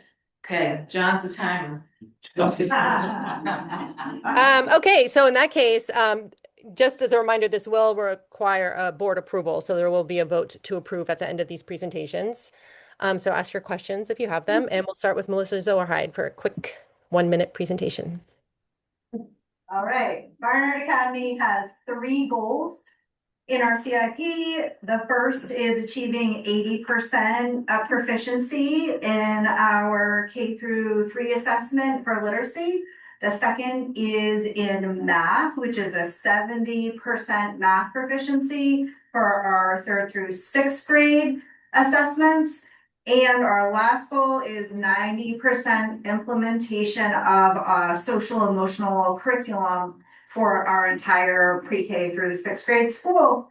To do this, we're using the evidence-based strategies that are outlined in the plan, and also continuing our funding of our consultants with literacy and math, and also ongoing professional development for our teachers around implementing the instruction. Thank you. Okay, I think I am next at Killington. So, Oh, hang on 1 second. 1 second, Mary. So, Thank you. Why did you select those percentages and what happens if you don't reach them? So they are in alignment with our district's goals that we've outlined previously. For the math and the literacy, for the social emotional, it's looking at something that we think we hope is realistic for us. That was how we selected them. The second question was, So how are we if you don't achieve them? If we don't achieve them. So for example, we did not achieve them from last year. We're aiming high. So for the literacy and math, and we're gonna keep working on them. So it's over time. They're targets with no consequences, basically. That is how it is laid out. Jen can speak more to the state because this is a state level. Yeah, it's not, this is for every school. Yes, they ask us to give the targets, and then there's not, if we don't achieve them, there's some more that Jen can speak to that at a certain point, but she's raising her hand. But we I'd haven't just like been to in that category before. Like there is a bar. So yeah, and the emphasis here is continuous improvement plans, right? So this is not like we're meeting our goal and ending. We are always going to find something to improve in a human system. And so if we don't meet it in the first year, the important piece is to figure out why it's not working and continue to improve. So this is an ongoing process. Thank you. All right, Mary. all right, Mary's up. Okay, we also have an 80% K through 4 reading goal this year. Last year, our goal was 70%. We anticipate surpassing that this year. So we're going with 80%, even though our district goal is 90%. We'd love to get to 90%. So we're always striving for that. Math, we're bravely striving for 80% proficiency in grades 3 through 6. We think with the implementation of the new curriculum for K through 5 under our belt this year, and concentrating on math fluency for next school year, that we can go big with at least 80%. And if we don't make that goal, we can keep that goal for the next year. Based on our 2026 Qualia student survey, we had a really low percentage of students who felt that students respected each other. So this is prompting our goal for this year. And our our PBIS team and our school guidance and myself, we're going to spend some days over the summer to create a real actionable plan to increase that mutual respect among students. And some strategies might include like more student involvement in teaching what respect looks like during our weekly assembly, and ensuring that second step is taught with fidelity across our grades K-2. So that by the time they get to grade 3, they are models for respect for all students. Thank you. Hi, I'm Amanda Ray, Reading Elementary School. We're focusing on 80% proficiency for reading in students up to 3rd grade, and we're focusing on 100% of students who are not yet proficient will demonstrate at least 1 year's worth of growth. For math, we're focusing on 90% of students who are proficient. By the end of grade 3, and 100% of students who are not yet proficient will demonstrate at least 1 year's growth.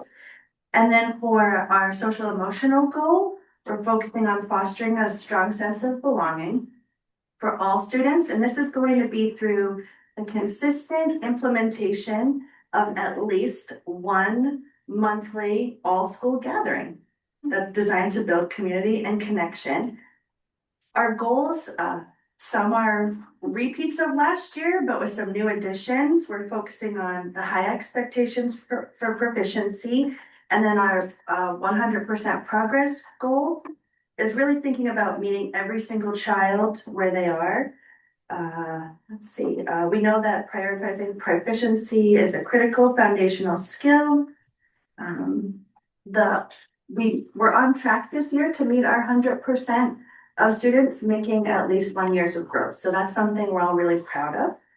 And in the past, we used the Quaglia surveys to focus on our sense of belonging, but we didn't get the best information, most actionable information. So we talked a lot. We talked with community members and staff. As Jen was saying, this is a lot of work, which I've learned this year. And we're focusing on the all school gatherings because they've been really wonderful this year.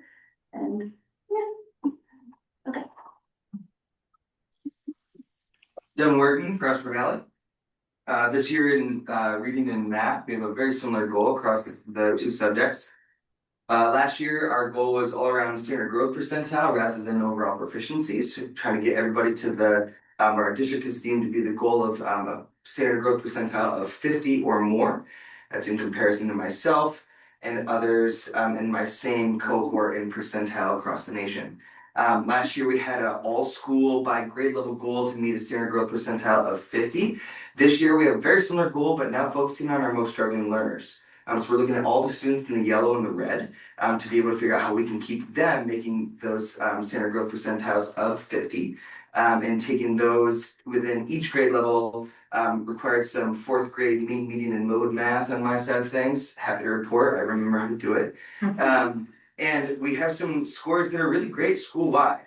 When you take down the yellow and red students, we want to be able to focus in on some of those goals on our MTSS throughout the school. So really focusing on tier 1 and tier 2.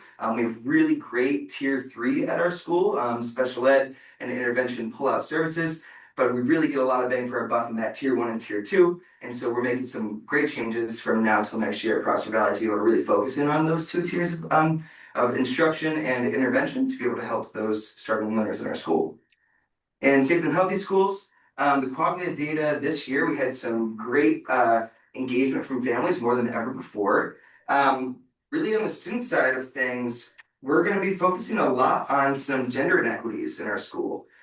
So our Quaglia data showed that far fewer males in our school have a positive experience than females. Some of the data showing that, let's see, so to the question of the prompt, if you will, I like school. 32% of 5th grade males said that they like school versus 74% of females. 32% of 5th grade males feel important in their classroom versus 69% of females. And only 28% of 5th grade males can tell their teacher if they are upset versus 72% of females.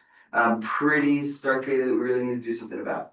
So we're really focusing on a couple of things that are yet to come in terms of full actionable plans. We have some time before the next school year, and thinking about some of our systems in our school that start really as basic as a morning meeting. What does that look like to create a community within your classroom? And then furthermore, what does it look like on those tier 1 and tier 2 sides of things? You know, I think a lot of our goals have a lot of overlaps, and really thinking about the student experience across the board. What does it look like what does it feel like if you're getting pulled out for intervention, and really thinking about what it looks like to go anywhere in the building during the MTSS block and get what you need. It looks different for everybody. Thanks. Hi everyone, I'm Maggie Mills, principal at Woodstock Elementary School.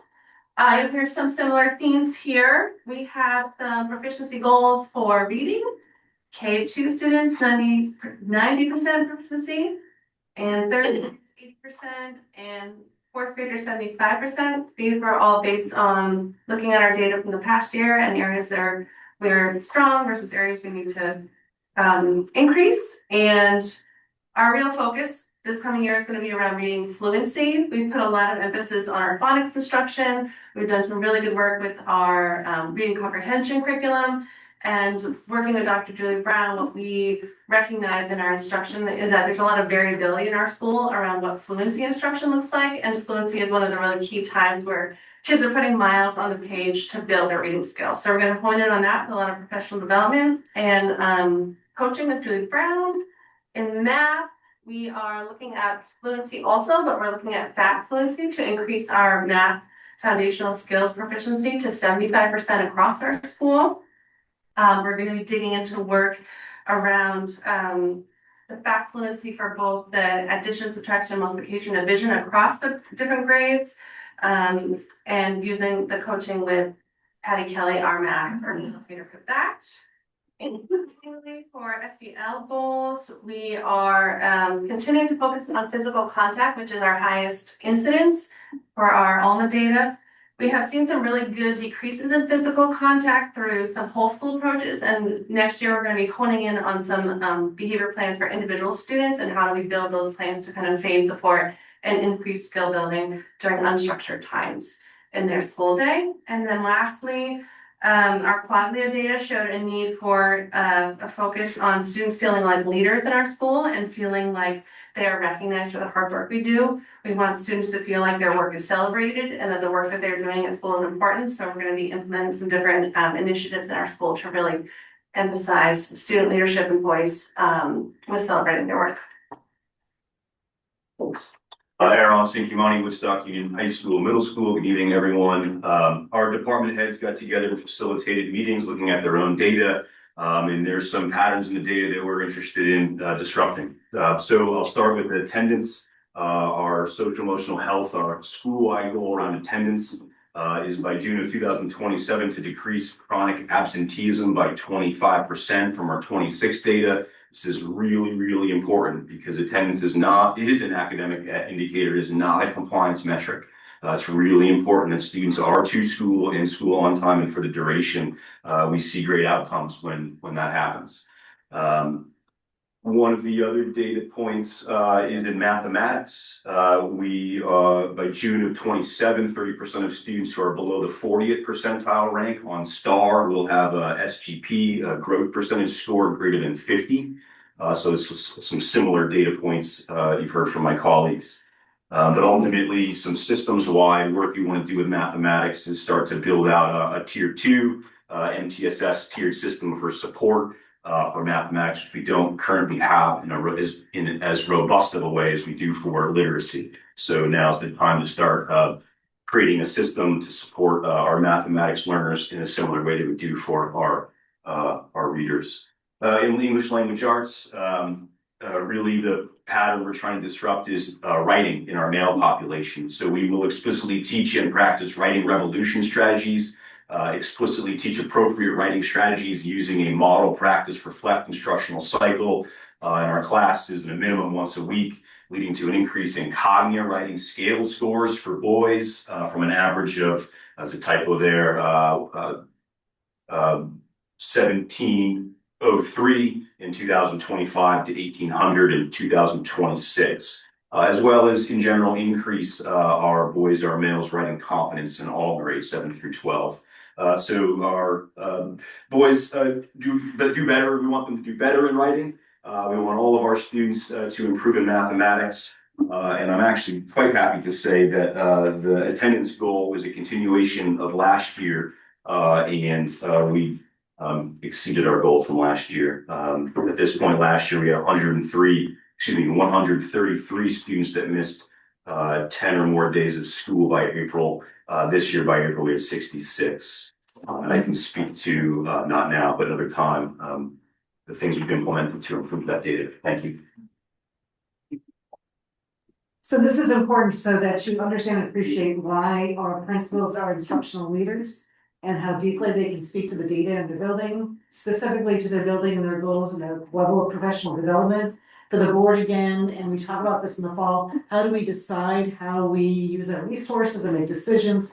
The continuous improvement plans that we ask that you approve this evening are really critical piece in terms of consideration and how we use resources across the district. Not to step on your toes, gentlemen, just this is such an important time. So we need a motion. All right, and Jen, did you have anything more to say? Nope, that's it. Thanks, everybody. All right, well, thank you to all the principals for the work you did just to arrive at your goals. Crunching that data, thank you very much. Is there a motion to approve the continuous improvement plan? So moved. There's a second? Second. Is that Anna? Yep. It was Anna. Thank you, Anna. All those in favor, please say aye or raise your hand. Aye. Aye. Anyone opposed? Anyone abstaining? All right, thank you very much for that approval. Now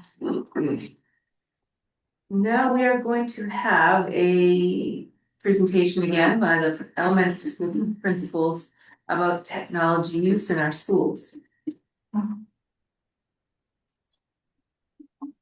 It sounds like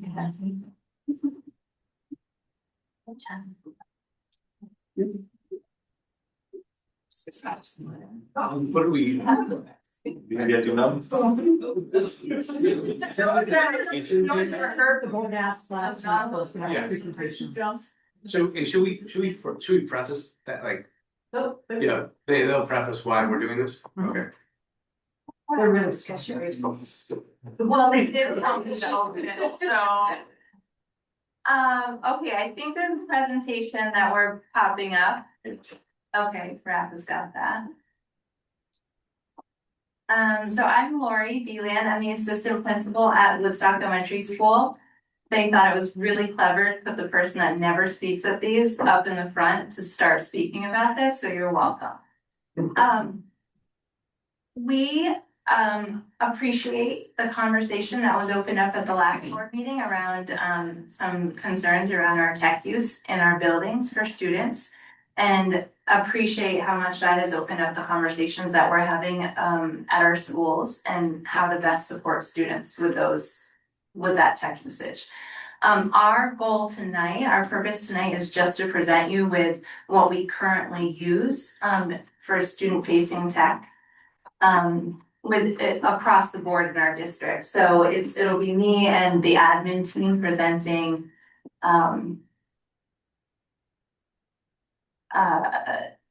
there is the next slide, presenting across the board in subjects around what we use K through 6 in our schools for tech. So I'll be starting with our literacy the subject of literacy, and that can be our next slide. Yeah. So my intention, I'm going to run through what these programs are briefly and how they might be implemented and how they might be used by students throughout the grade levels. So the first one is our Alexia program, starting typically in 1st grade among the district and going through 6th grade, and how it's a supplemental computer-based reading program providing personalized learning paths that automatically adapt to student performance. This may be used in a variety of ways, with the main purpose to add additional reading time during non-instructional times, which we'll go over later on in the presentation of some some instructional purposeful instruction that we're required to teach for math and literacy and so on. So teachers, after teacher instruction during intervention, so teachers can help small groups or individuals who need extra practice or progress monitoring time. It can be used during transition times when students have finished their work and have time before the next subject or activity. Or it can be used to practice with students who are taking it home or using it at home with parents. So they can understand how to log on and get in, and then practice during breaks, for, especially summer breaks, to prevent some regression of skills. Our students use or have access to EPIC, which is a library of books that can be read on screen or read to students, so they can build background knowledge by accessing content-specific books and support reading fluency and build vocabulary. Teachers can use it to print books for students to access reading at their level. They can use it after work is completed for extra practice or access to content-specific material, getting them more background knowledge or more research for their EL program. It can read aloud to students for more content knowledge or EL curriculum and related writing assignments. We have keyboarding without tears. This is a digital curriculum designed to teach typing, computer readiness, and digital citizenship through engaging game-based activities. It can begin in second grade, typically used in small blocks of time, which is after work is completed, or it has been practiced in our STEM classes to support students building their typing skills.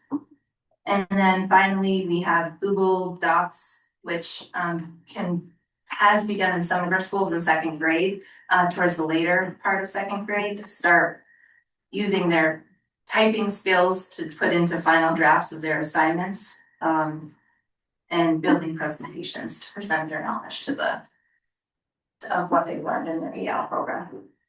And next is math. That's me. I'm Shana Kalnitsky, the Director of Student Support Services, and I'm going to summarize the three main tools that we use in mathematics. The first is Imagine Learning, and that's a standards aligned activities. They're standard aligned activities that are embedded in the Imagine Learning math program that we adopted in the district.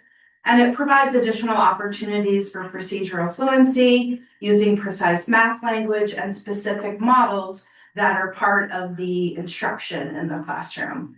The second tool is Dreambox, owned by Discovery Education. It's an adaptive web-based learning platform for students in grades K through 8. And it was designed not only to adjust the difficulty level of questions, but also track student strategies and decision-making to help guide what content they would be offered at what skill level. That was adopted during a multi-year project working with a district math coach and specialist, Kathy Ernst. And for Dreambox, it has several peer-reviewed research studies. One of the most prominent is through Harvard Center for Educational Policy Research. And from ESSA, which is Every Student Succeeds Act, that's a term you'll hear often with academic standards, it got the highest tier of validity from the What Works Clearinghouse with their strong rating. IXL is the third tool. It's owned by IXL. They also manage ABCA, Education.com, the Rosetta Stone. And IXL is a little different. Rather than adaptive, it's a practice-based digital learning platform. And it was designed for skill alignment and skills mapping. And one of the prominent pieces of peer-reviewed research that supports IXL was done at Johns Hopkins University, and it also achieved the strong evidence rating from ESSA, the Every Student Succeeds Act. So how are we using these tools? Like the other tools that you will hear about or have heard about already, they're supplementary. These are not now, nor would they ever be considered to be a replacement for our very skilled and knowledgeable educators.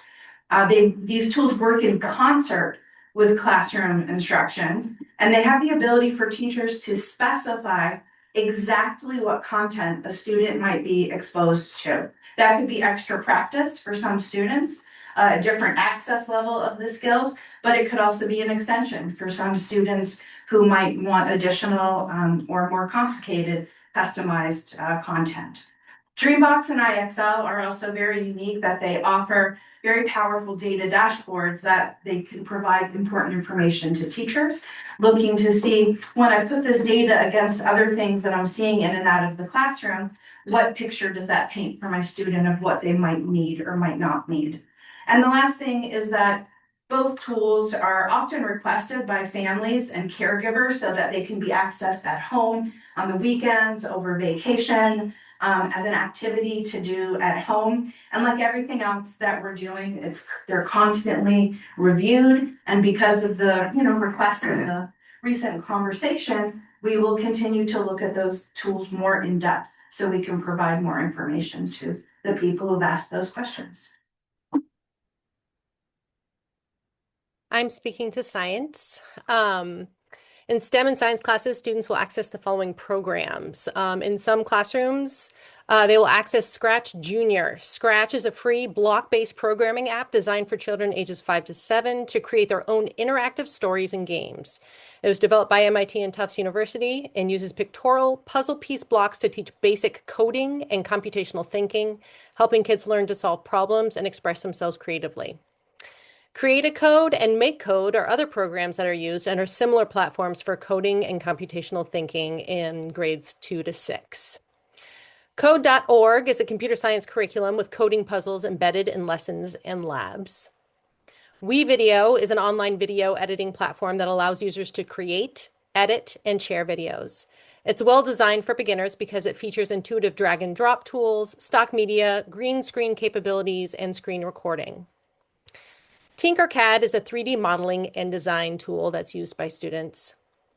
Canva is a web-based graphic design platform that allows users to create presentations, videos, documents, and other visual content using simple drag and drop interfaces.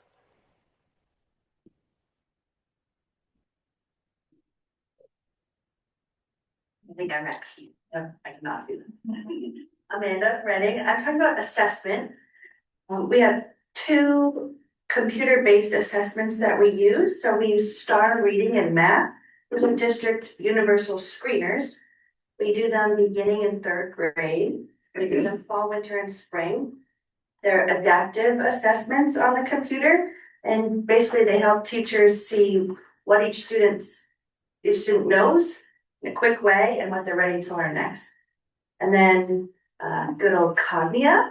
We do Cognia reading, math, science. These are Vermont's statewide tests. We start them in 3rd grade and 5th grade for science, and then again later. These are also computer-based tests, and for Cognia, it measures how well the students are meeting Vermont state learning standards compared to other students across the state.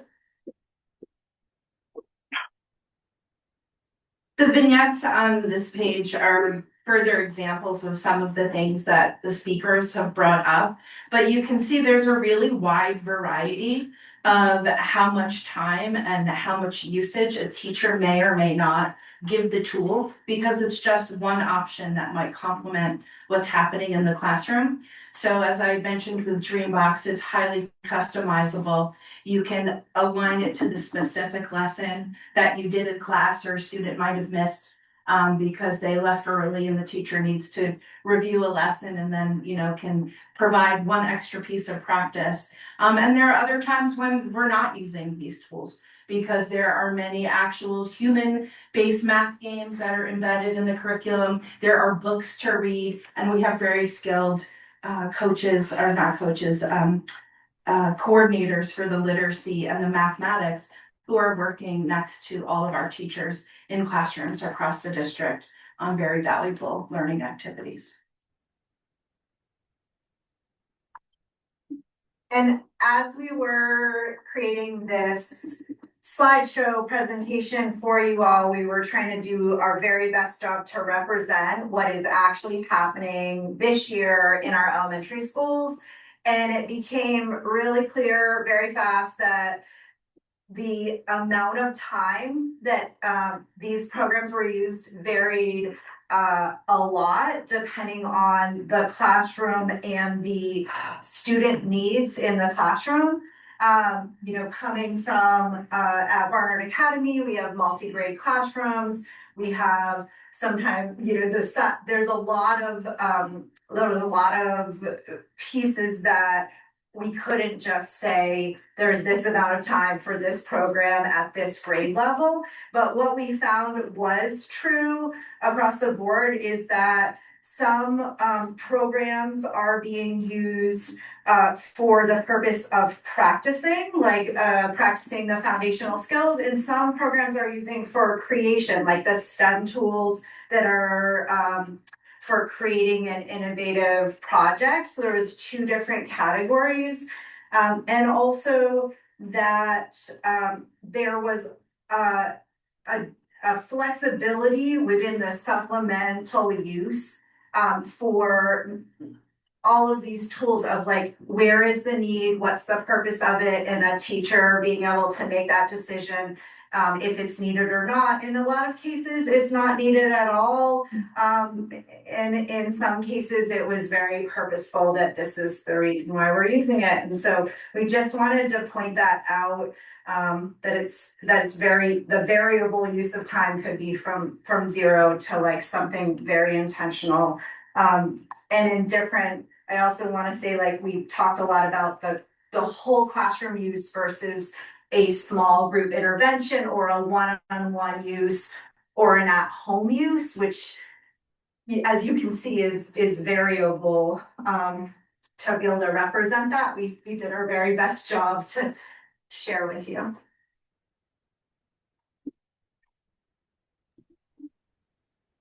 And what isn't variable is our expectations around the time use in the classroom, specifically for literacy and math, which we have created documents for minute by minute use of teacher time. And so the use of technology is never substituting for the core instruction that we expect. And you can see that this is our instructional timeframes for math. And on the next slide, you can see our instructional timeframes for literacy. We have those built out grades K to 6. And that is the end of our presentation. All right, I'll take questions from the board. I have a question on the instructional timeframes for literacy. I guess it says, if I'm looking at kindergarten and first grade, so is this like a maximum per day? I mean, 140 minutes, 5 days a week. That's what, 2 hours and 20 minutes? What does that mean? That's like the minimum per day.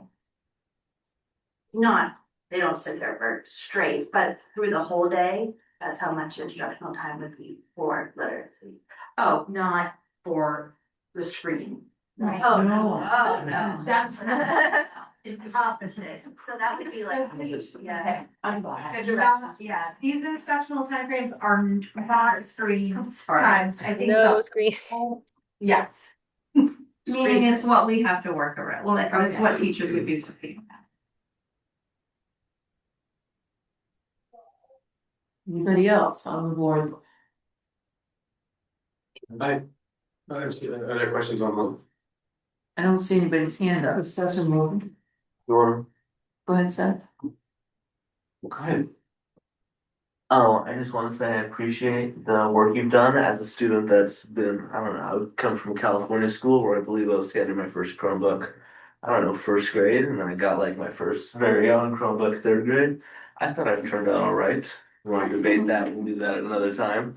But I've used these programs such as Dreambox. My district was more like iReady, but I'm familiar with all these programs. And yeah, there's a lot of the, I don't know, what fluff that adds to it. There's a lot of it's what keeps you engaged. Like, I know as a student, as a third grader, you hand me a paper with a bunch of math on it. I'm not gonna be less inclined to do it than if you hand me a interactive game. And at the end of the day, if we're doing the same amount of learning, a win's a win. And it's good to see us effectively using technology. And we live in the 21st century, and unfortunately, this is the reality we're gonna have to face. We can try to walk away from the problem as much as we can, but at the end of the day, this is gonna be our careers and goals. It's gonna be run through many parts of it are gonna be run through a screen, unfortunately. And we could take the toy away from the child, or we can teach them how to use it effectively. Thank you. Look, Matt, do you want to go? I thought Corinne had her hand up before me. I don't, oh, there it is, just popped up.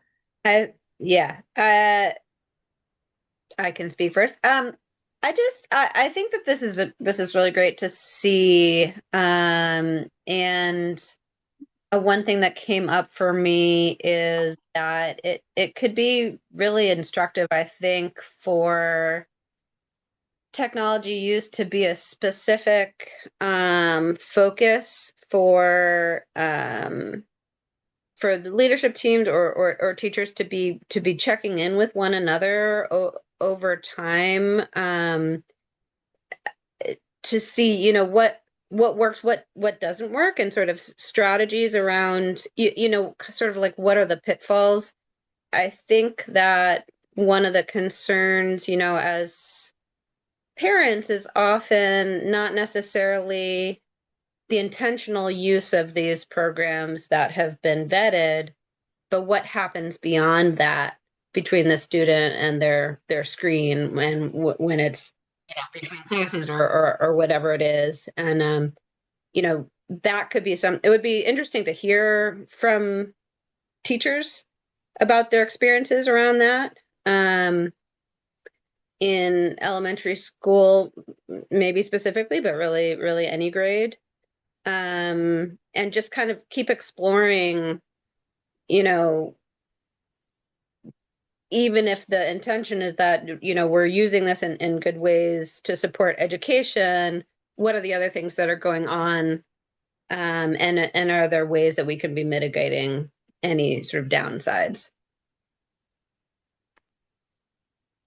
All right, Matt, and then Lisa. Sure. So I guess I wanted to first make the point that last month, I believe the new procedures that were presented to us around the IT policy would have removed the one-to-one devices in kindergarten, but this presentation showed the certain apps that are being used on those devices. Is that correct? That this is kind of the today's picture, but I guess starting next year we wouldn't have iPads in kindergarten? Yes. Yeah. Okay. And then my next question is just around the vetting of the apps that are used. I know that this presentation is showing the condoned, like the apps that you allow. But like, what is there to prevent a teacher from finding an app that they like and using it the next day? I had a conversation with a teacher today who liked Grapho games and said it's the best app ever for teaching phonics.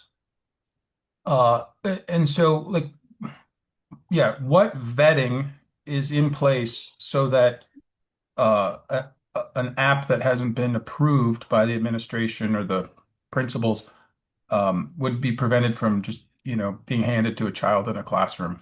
That's my question. Thank you. Great question, Matt. Yeah, I can answer that. It's a great question. There's a couple different things that we do. So the first level is that in order for an app to be approved, it has to have a signed student data privacy agreement.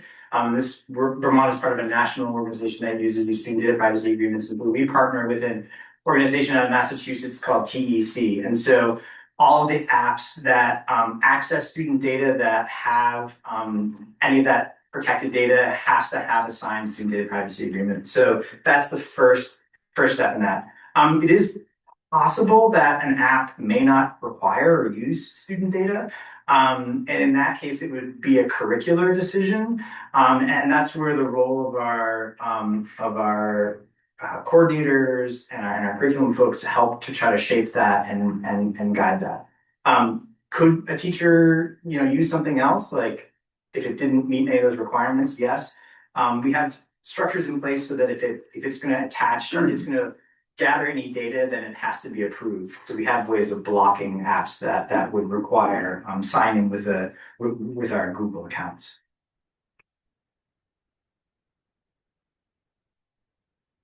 Lisa?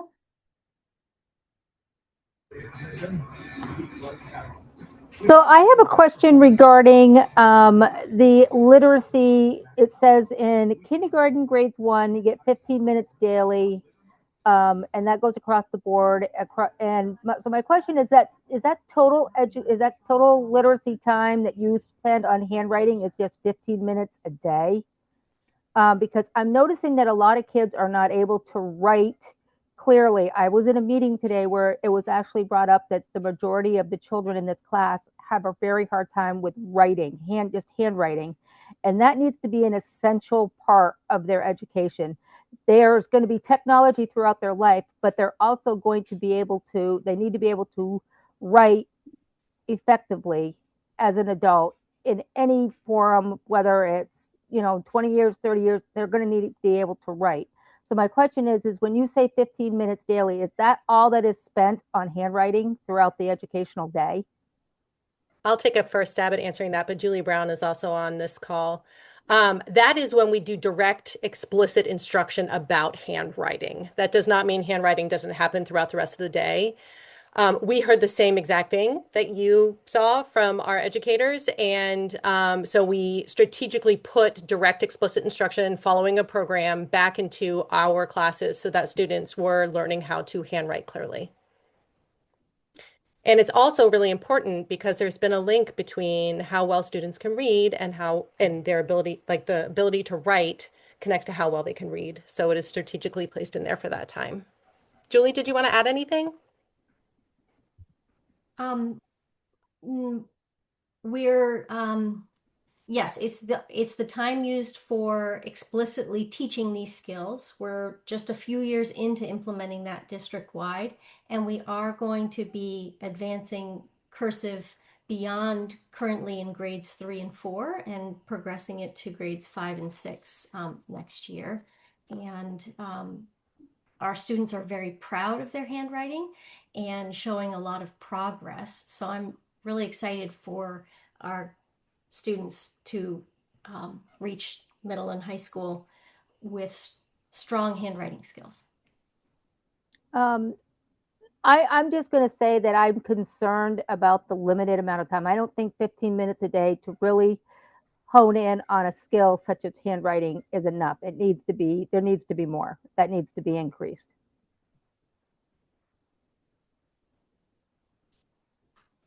Go ahead, Julie. So that time, thank you for that. And we can continue to look at it. The times were set based on our best understanding of research for instruction. That's not to say intentional practice isn't happening outside of that time, but smaller chunks scaffolded across the school day, across the weeks and months and years fits with our current curriculum and our understanding. But so thank you, and we'll continue to look at that. Thank you. Ryan? Yes, thank you. My overall question, and sorry about my voice, I just got out of a baseball game, and I'm the cheerleader. So, my basic question is, I'm hoping, do we have studies and records that show whatever we implement with the kids for electronic devices as tools or whatnot translates into better performance, understanding, and grades moving forward? As in, if they're in second grade and then when they hit third grade, they get to use a Chrome for, say math. Do we have studies showing that our students directly are benefiting from that device being offered as a tool, or what drives the decisions behind what we teach on paper and what we teach with devices?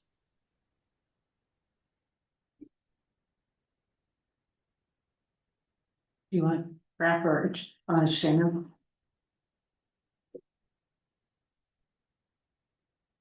I'll speak to one part of it that has a lot to do with me.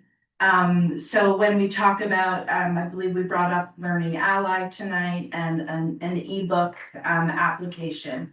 I primarily focus working with students who are eligible for special education or have a disability. So for some of those students, opening up a typical book is not really accessible to them, because the print is either the wrong color or the page is the wrong color. The print is too small. There's too much print on a page. And having access to not only the supplemental pieces, but our math program or our literacy program on a device allows us to, on demand, make these resources accessible to students and be compliant with the federal guidelines for special education and for those with disabilities. So that's really key. And sometimes working on paper, is not a good option. And I'm talking about these specific students when we have kiddos who have fine motor challenges, and some of these students are scoring in less than the first percentile of fine motor proficiency. For them to write an essay, let's focus on, can they write a word? And we are looking at ways that we can sensibly and meaningfully give them the ability to have access to the same education as their non-disabled peers. And we need a piece of technology to do that. We're trying to be very thoughtful in the way that we do that. And, the question I think was, how do we decide between a paper or a device? And I think that's a question that educators are grappling with on a day-to-day basis. Some of the tools are newer for us, so we're learning how to use them. I'll take the IM Math. It's a newly adopted program, and not all the digital tools are the way we would want to go, because there's so much benefit to rolling dice and, playing with decks of cards and, doing the math, the old fashioned way, Candyland, Monopoly, etc. But there are times when the technology makes the learning more accessible, even to a typical learner. And instead of having to spend, a lot of time for an educator to find just that right thing with the math lesson or the literacy lesson, you can click a few drop downs and boom, it has something that's, custom tailored to that student. So I just to kind of say, Ryan, to your specific question, we don't have specific data on that per se. I think what you're hearing from your principals tonight, as well as our directors, is that there's a balanced approach. There are individual students or situations where technology is used as a supplement. It's in addition to, it's not instead of a teaching. You see our timelines, our teachers' days, our students' days are packed with literacy, math, and other academics. There are times when there are transitions where this can be used as an add-on. We appreciate, and we've talked about this as a leadership team, this focus on technology usage in our building. It's an opportunity for having conversations. We agree there has to be a balance. This is a district that really focuses on, as you saw in the C3 presentation, students having opportunities to diverse ways to engage with material, whether it's foundational skills, whether it's with technology. And I appreciate, as well as the other directors, this is an important conversation, and I value our community and our board members bringing this to us. As you can see by Rath's presentation previously, we're looking at and ensuring that when technology used, it's a tool in addition to. And we will have that conversation. There are times where our teachers are seeing it as a really important tool for our students. There are times when we have a lot of other tools that we can access. I appreciate that. Shana, thank you for your response first and foremost. I always appreciate your thoroughness. And Also, Sherry, thank you for your feedback. Overall, in general, I understand we need a balance, especially in today's society and where we are with technology. I just hope we are implementing stuff and somehow monitoring that what we're implementing is actually beneficial to the students, and that is what tips the scale in this balance. I think our teachers and staff are the best in the state, if not further. I've got nothing but respect for them. They've been able to teach students for decades without this technology. We're all byproducts of said learning and teaching. So to keep piling on here and there when convenient or whatnot, technology, I just want to make sure it's for the kid and the student's best interest, first and foremost. That's all. Thank you. Josh?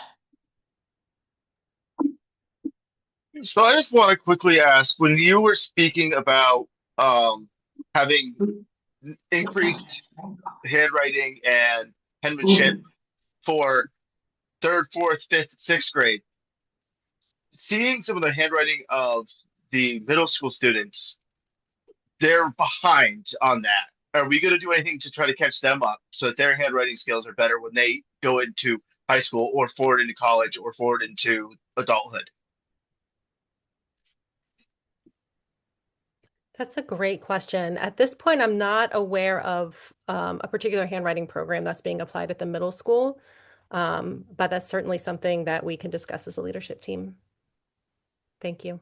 Not to cut in, but I think Josh Cinquemani also addressed that earlier, specifically with the male students in that age group. So it seems like that might be aware and in the progress of addressing. Annie, and then Sarit. Or Lila. Yeah. Says, So I know, I think, was it last meeting we reviewed, that, I think Matt touched on this earlier, that we were kind of taking it, that screens used to be on the board for kindergarten and then now they no longer are. So I'm just curious why, like, what went into that decision for kindergarten and what brought the line up and why it maybe didn't go up further?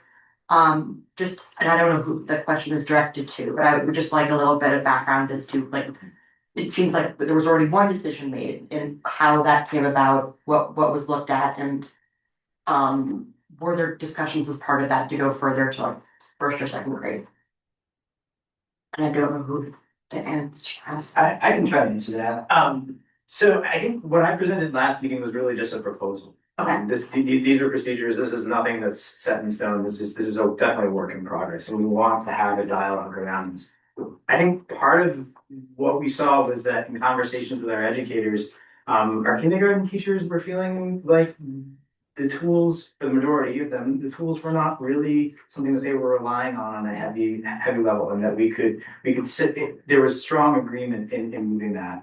When we got into first and second grade, it was interesting amongst classroom teachers who we surveyed, it was split 50-50.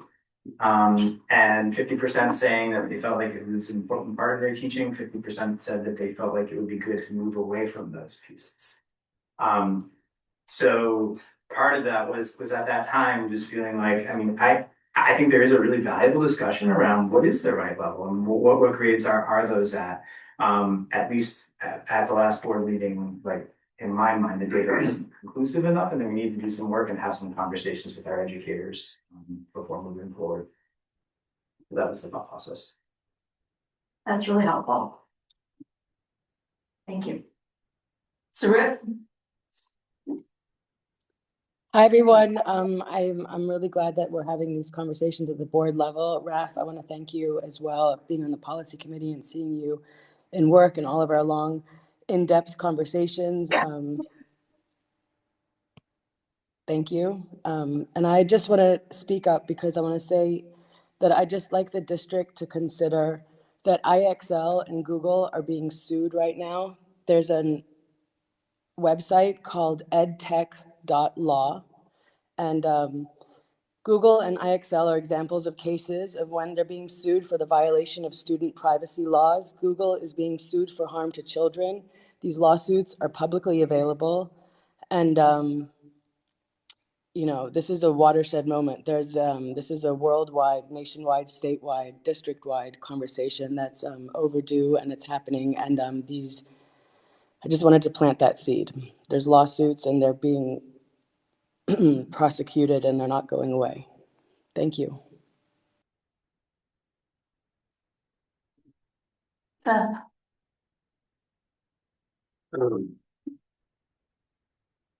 first of all, thanks to the principals and to Ralph for putting together the presentation. It's interesting. I feel like we started with the wrong question. We started with what are we doing, which was helpful to know because I didn't know. I feel like the better question was kind of what I was discussing with you today. Is like why do we need tech? It's like you talked about like kind of the North Star of the student portrait. Jennifer talked about the CIP plans. It's like, what are we trying to do with the school district and how can technology help us get there? I feel like that's the right frame for this conversation. And I feel like we backed our way into that eventually. But I feel like we need to think of it in those terms. My sense is there's a lot of great tools coming on the market, and in theory, they can help supplement education. But we're really learning more about the effectiveness of these tools on a daily basis. And there's some important questions, being raised. I think,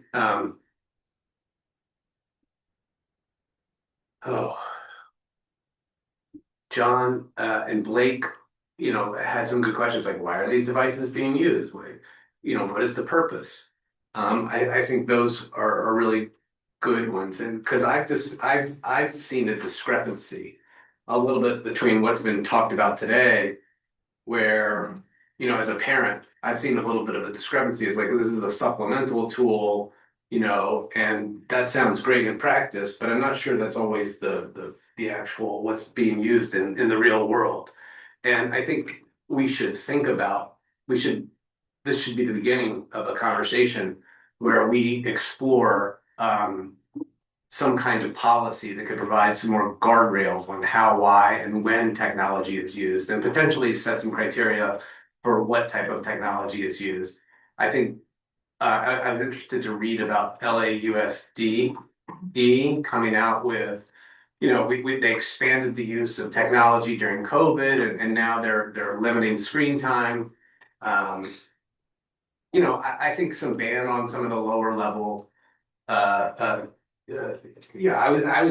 I quietly grumbled that my kindergartner was getting an iPad, and I've been quietly complaining that like they were put in front of the television and read a story to them on a VCR during lunchtime, and thinking like, what's going on here?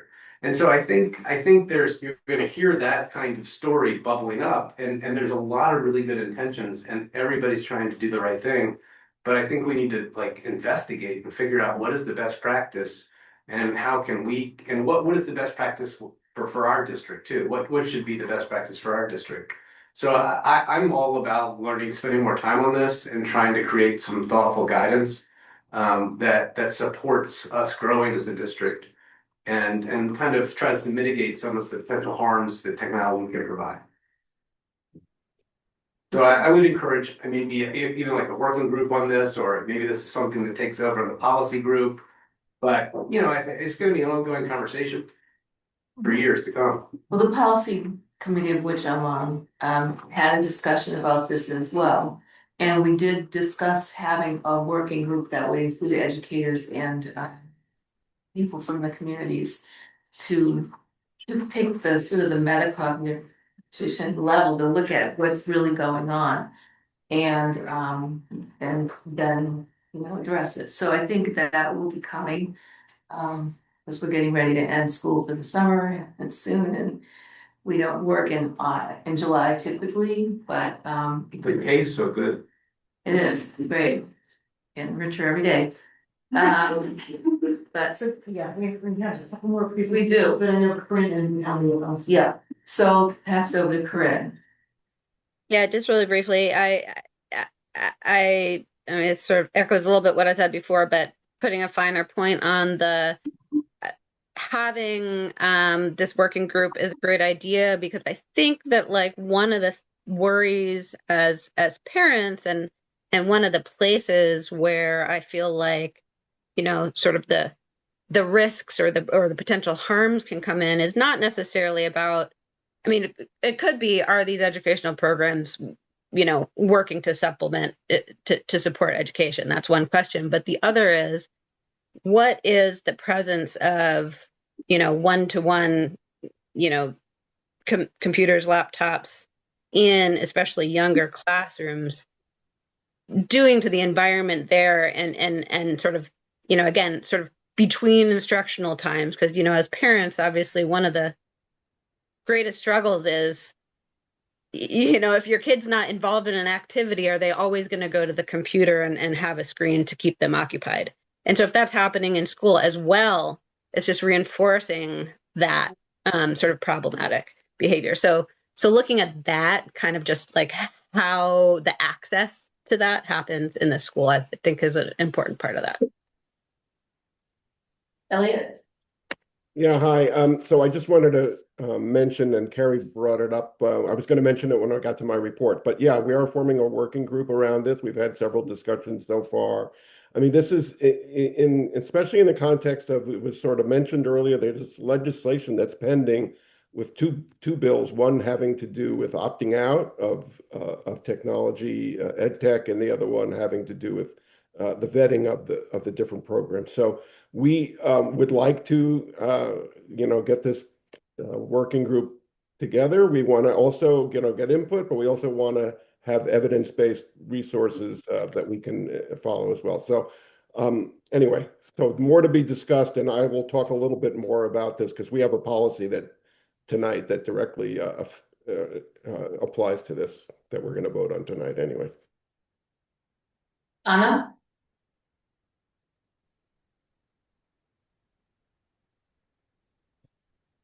We can't hear you, Anna.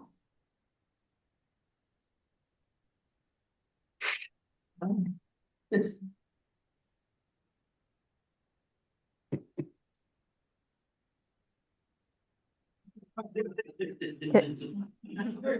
Great, when it works. Can you hear me now? Yeah. Brilliant. Thanks for your patience. I want to start out by saying that several times when I've asked my 5-year-old what his favorite part of his day at school was, he says that it's been the time that he's on technology.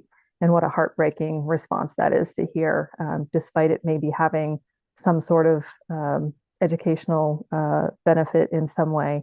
And what an unfortunate loss from, you know, again, having the interfacing with peers and nature and staff.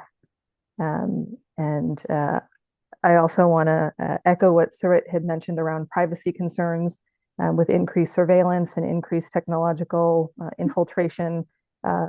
I'd be remiss to say that I want my kid having more, you know, screen time where maybe there's a camera built into the device that can, you know, capture irises and facial recognition. And then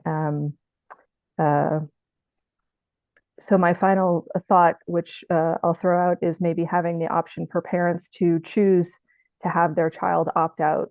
So my own child is opted out of any digital capturing of his face.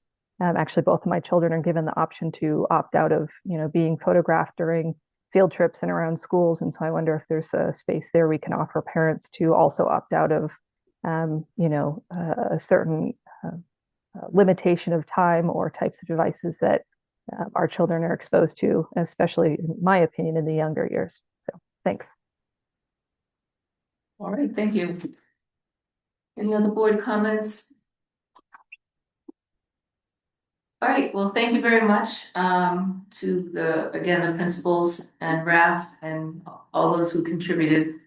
It's a conversation that will continue, and when we form that group, we will definitely send it out through the elementary school channels. The town list serves, as we do, try to publicize for people to come to those kinds of meetings because they can really focus in.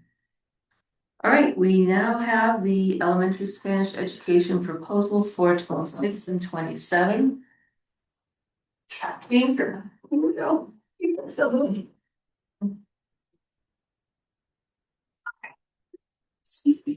is the best one. I'm so smart. It's really fast. Devin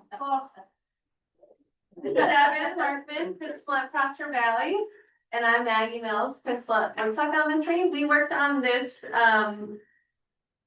presentation with Mary Guggenberger, the principal at Killington. We got input from the other elementary principals, and we got input from Elaine Lively, who is, I think, the veteran senior world language guru of our district at this point.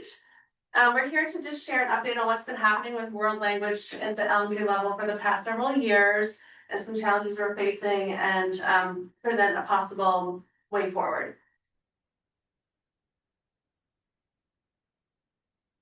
Who's our clicker? All right, just want to know who to wink at. So back in 2022, to be able to take a look at what was happening in our district and what we would like to happen in regards to getting our kids prepared for graduation. Based off the World Language Department recommendations, there was a 4th through 6th grade focus on Spanish. From there, the K through 3 based focus was based off of parent input. And then the below 2 bullets were what was proposed. Grades K through 3, 2 times a week for 30 minutes. And grades 4 through 6, 3 times a week for 45 minutes.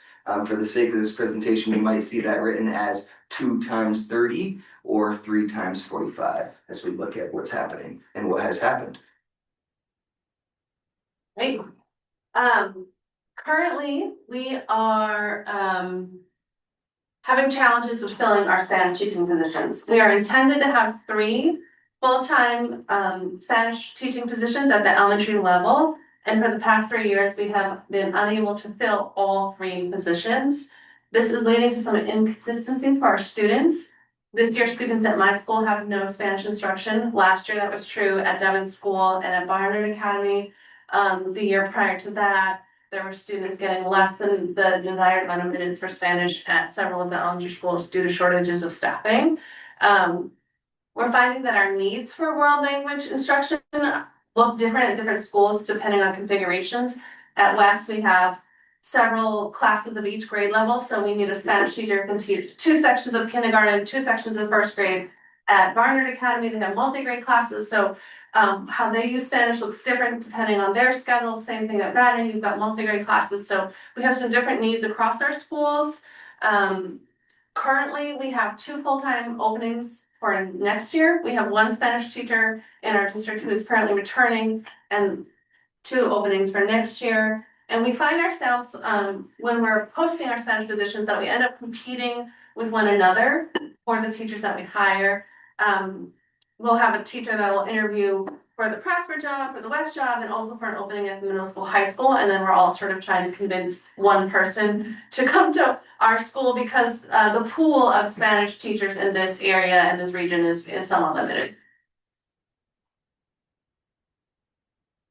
So the very first year going into a school year after the original proposal, you'll see this is the table structure for the next couple slides. You'll see the schools on the left, what was budgeted for FTEs in the middle column. Again, that was what was proposed, that was the goal for that school year. And then to the right is what was actually able to happen. So you'll notice that very first year was the first, and as you'll see throughout the slides, the only year that we were able to fulfill what was proposed for grades K through 3 and grades 4 through 6.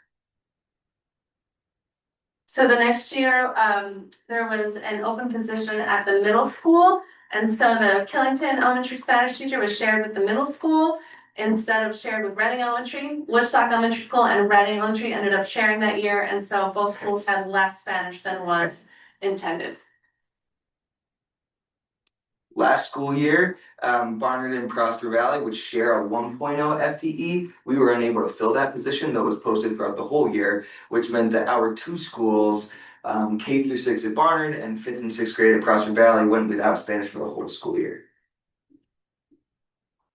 This year, as I mentioned before, Barnard Academy and Prosper Valley are sharing a Spanish teacher, so their students are able to have Spanish instruction. Killington Elementary, Reading Elementary are sharing a Spanish teacher. Woodstock Elementary School has been unable to find a qualified teacher this year. We have been able to work with Sherry and Jim to use some of the funds that would have gone to that Spanish teacher to increase some of the time for art and music in our school. We've used some of the time for increased social emotional learning. We've used some of the time in the schedule where Spanish would be for some health lessons and some other enrichment opportunities, but we have not had Spanish. So as the leadership team, trying to come up with some next step forward, how we can try to keep language around in our elementary grade levels, and also really try to make sure that that experience is still equal across the district. Due to the inconsistencies that we just talked about, other than this very first school year that this was proposed, not one school year since have we been able to hire the correct number of people to fulfill those, let alone have equal experience and access for students across our district.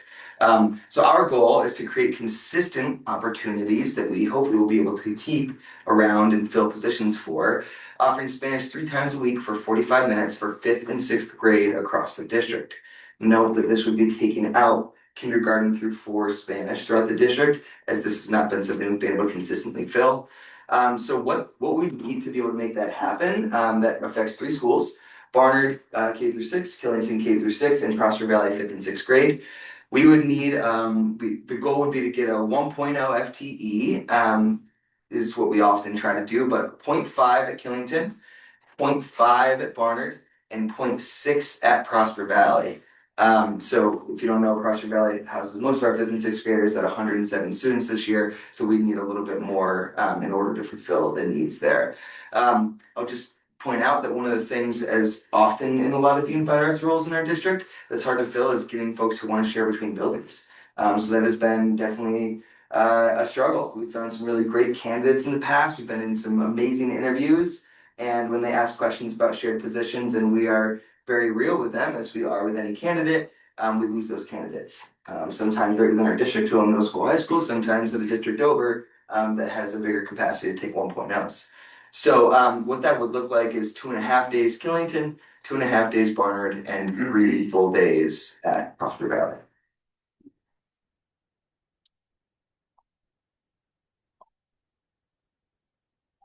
Yeah. Yep. So that explains out what it would look like. If we were to go to a 5-6 model, where 5th and 6th grade were the focus of our elementary Spanish program, we'd be able to use the staff person we currently have, and hopefully hire another one to focus on those 2 grade levels leading into the middle school setting. We've heard tonight that there's some really robust opportunities for our students in Spanish as they go into the middle and high school, and we'd be able to kind of prime students by that, by focusing on those grade levels. The schedules at 5th and 6th grade don't have quite the same length of time required for literacy, so there's a little bit more flexibility in the 5th and 6th grade schedule to allow for Spanish. This would create more equal opportunities across our elementary schools, so that students in Barnard and students from Woodstock, students from Reading, students from Bridgewater, Barnard, all the towns are getting a similar experience, because we'd be able to hit 5th and 6th graders across the district. And we can then allocate the Spanish positions that were budgeted for K4 to other enrichment opportunities, as I described what we did at West this year.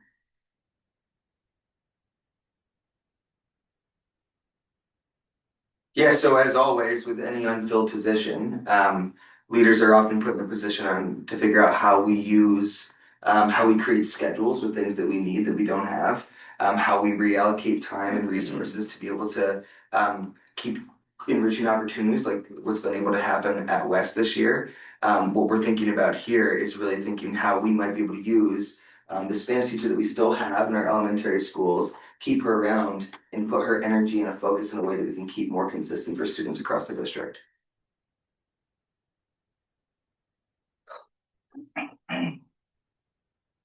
Okay. And the last thing I'll say is that because we're often in a position when principals are creating schedules, which is about this time of year, come back from spring break, we are often double the amount of what we need to be doing to figure out when we're scheduling, we're creating 2 different schedules. What does one look like if we are able to hire a Spanish teacher? And what does it look like if we are not?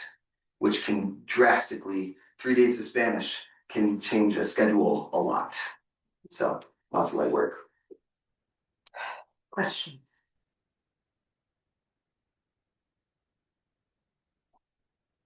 On?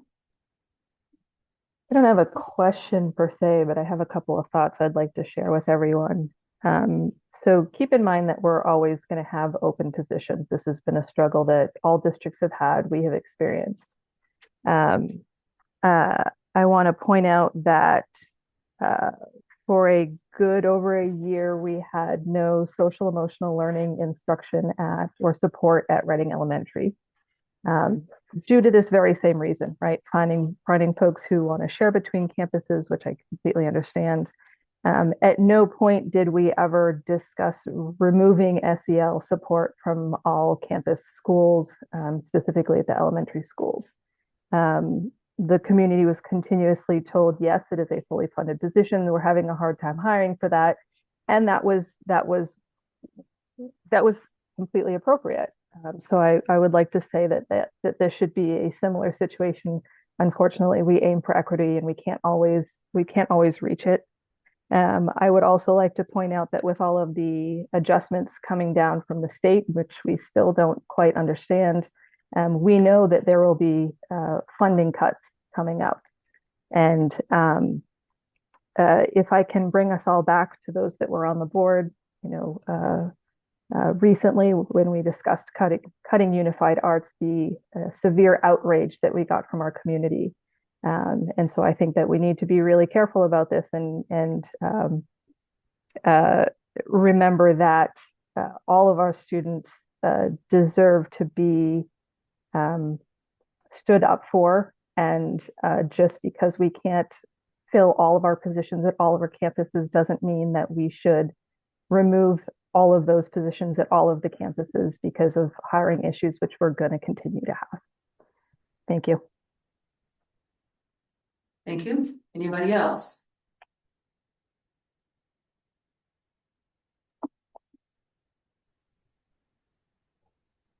Corinne.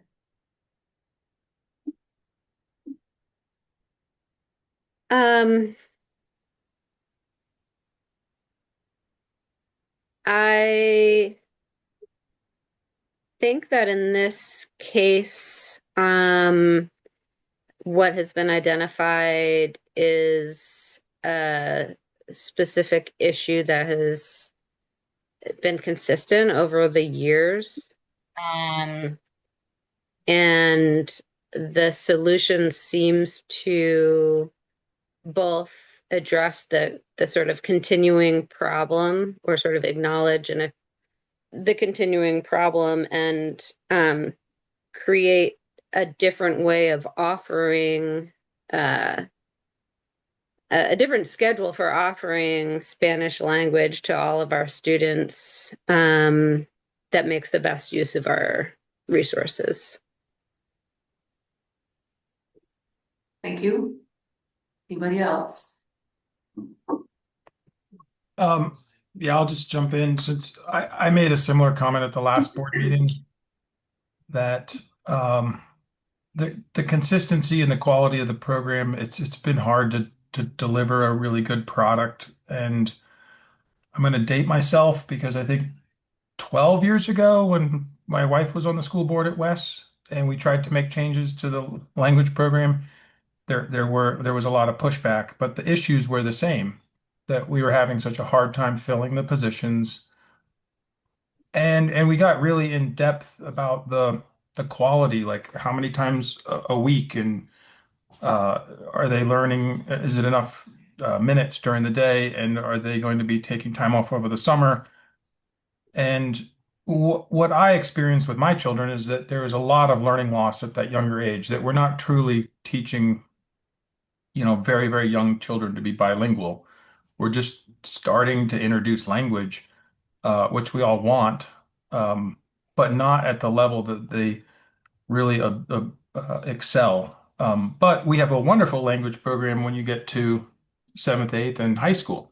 And my daughter was seal of biliteracy and took AP Spanish and did the Costa Rica and the Madrid trip. So like it's a great program, but you can get there, I believe, starting in the fifth, sixth grade. So I support this proposal.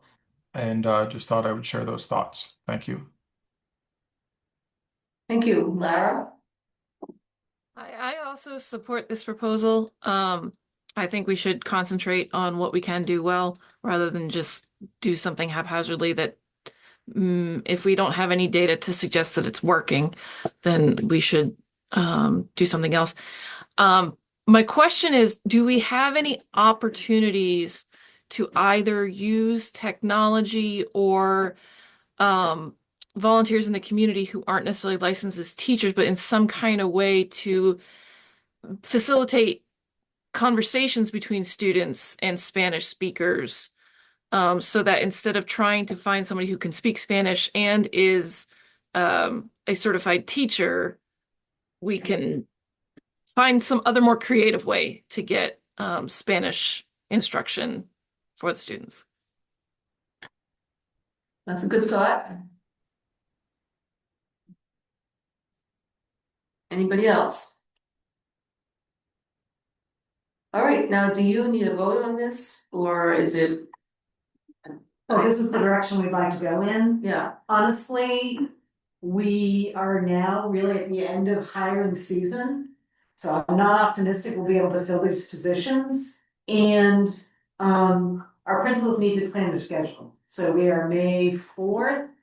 So I think we've done everything we can. We will keep those positions open. Nothing is rift. So we'll continue to pursue that, but really understanding and supporting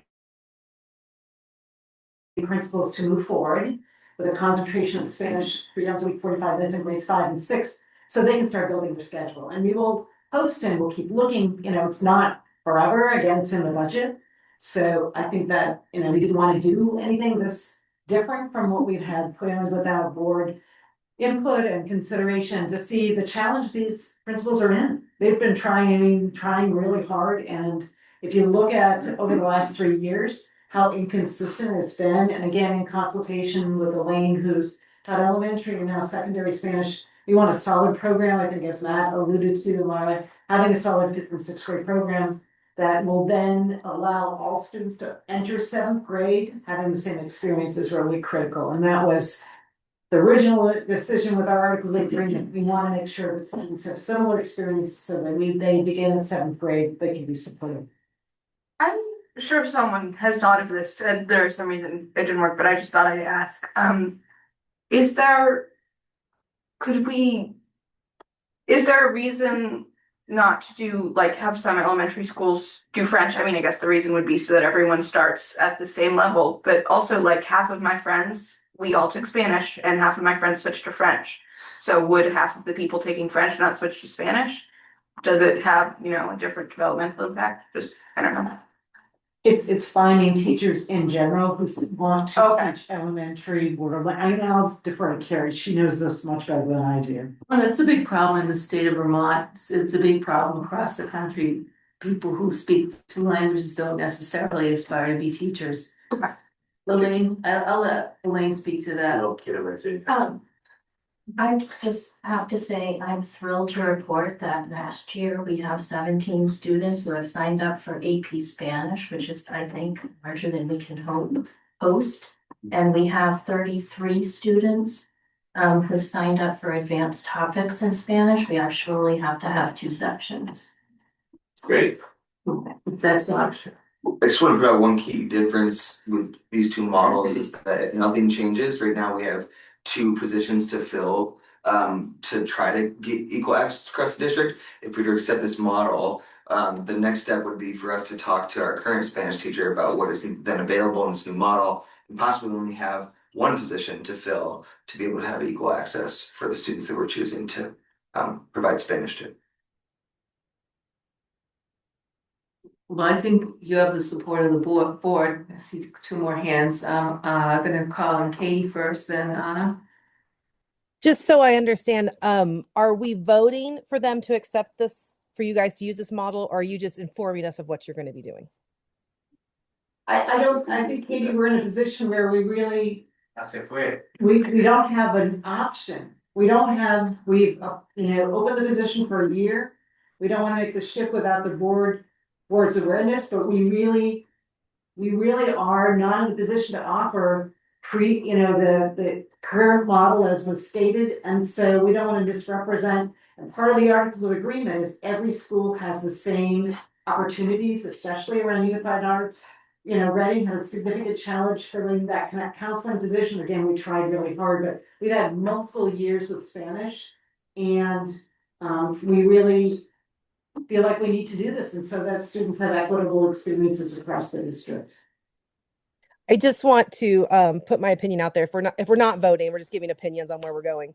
I completely agree with what Anna said. I think that this is not something that's going to go away. We're always going to have open positions. There's not a speech pathologist at this school. There's not, we're moving people around all the time, and it becomes a recruiting issue, as Mr. Workman mentioned a minute ago as well. I do not support this. I think my daughter plays violin one time a week for 60 minutes. So 1 times 60. And is she gonna play for the Boston Pops? No. But does she get challenged? Does she enjoy it? Does she use a different part of her brain? My girls are in middle school now, and both are in Spanish. And because of COVID, had lots of different, some years they had it, some they didn't. My son has consistently had it all through elementary school. And I will say his appreciation and his understanding, is he fluent? No. But does he pick up on things with his sisters? I do see a big difference in his understanding and his ability to unofficially to perform with Spanish and enjoy it. And I think that's important and not worth forgetting as well. Understood.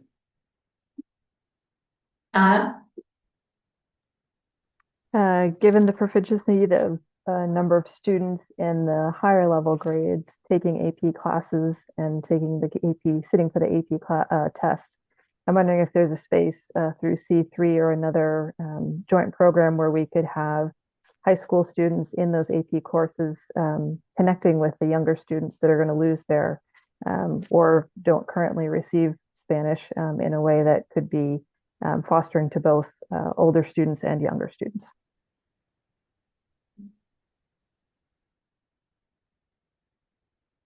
I would also share that we've noticed in West, and I think in some of the other elementaries, an uptick in families that speak Spanish in our school community, and we've been talking as part of our vet team work about how to build community, sort of similar to what Amanda was saying about building community gathering around some of the different cultures we're experiencing in our school community. So certainly it would be very cool to have C3 be part of that as well.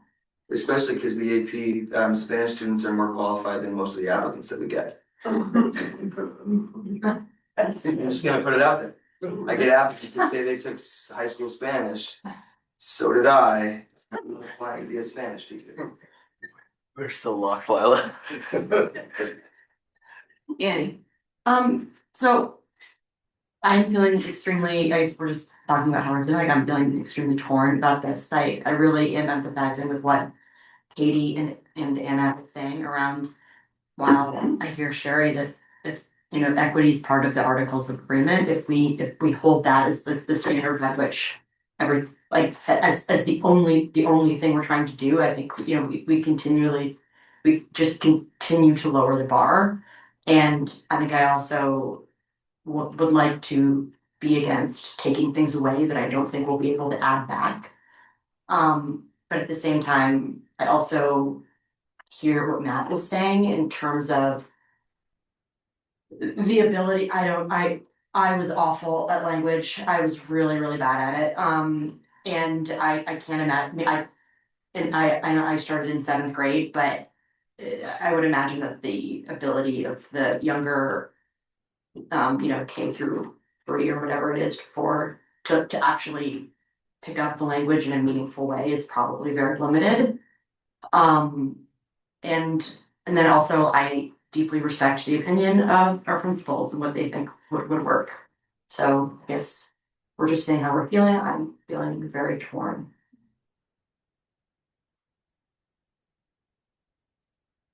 Anybody else? All right, well, I think that we'll move forward with the way you're planning to go and hope for the best in the hiring and to get some licensed people or close to licensed people. License would be good. Yeah. License would be great. Yeah. Thanks. Thank you.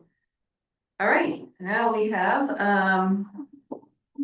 the district capital improvement plan led by, Joe Regoli and Jim Fenn.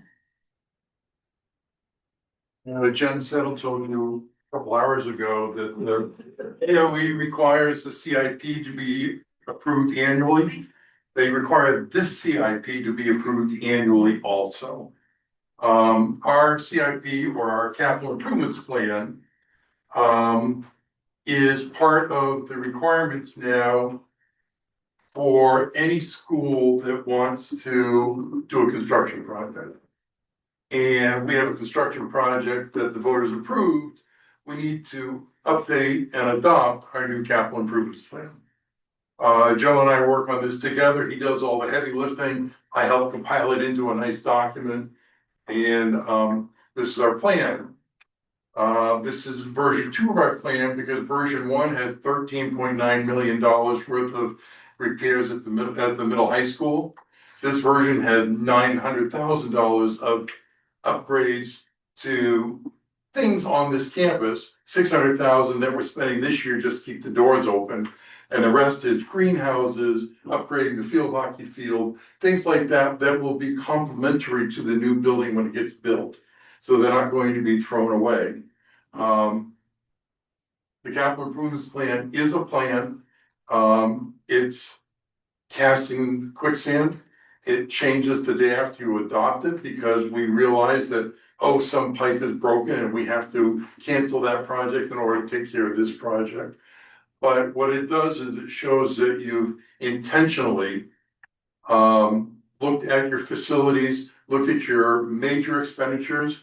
One of the things that's in here that is newer to our plan is Raph had to put his 2 cents in, and it turned out to be almost $500,000 worth of technology that we have that we will need to replace in the next 5 years. We bought a lot of switches, we bought a lot of technology with ESSER funds that are all going to wear out and die in 3 to 5 years.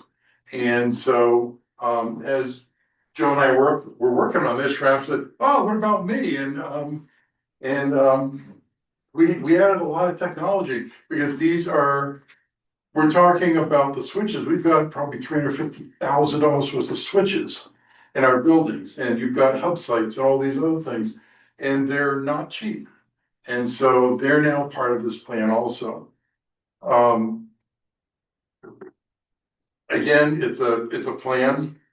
Every year, your B&G committee looks at the items scheduled for next year, and they work with Joe to make sure that these are still the priority for next year and how much of it can we put into the budget.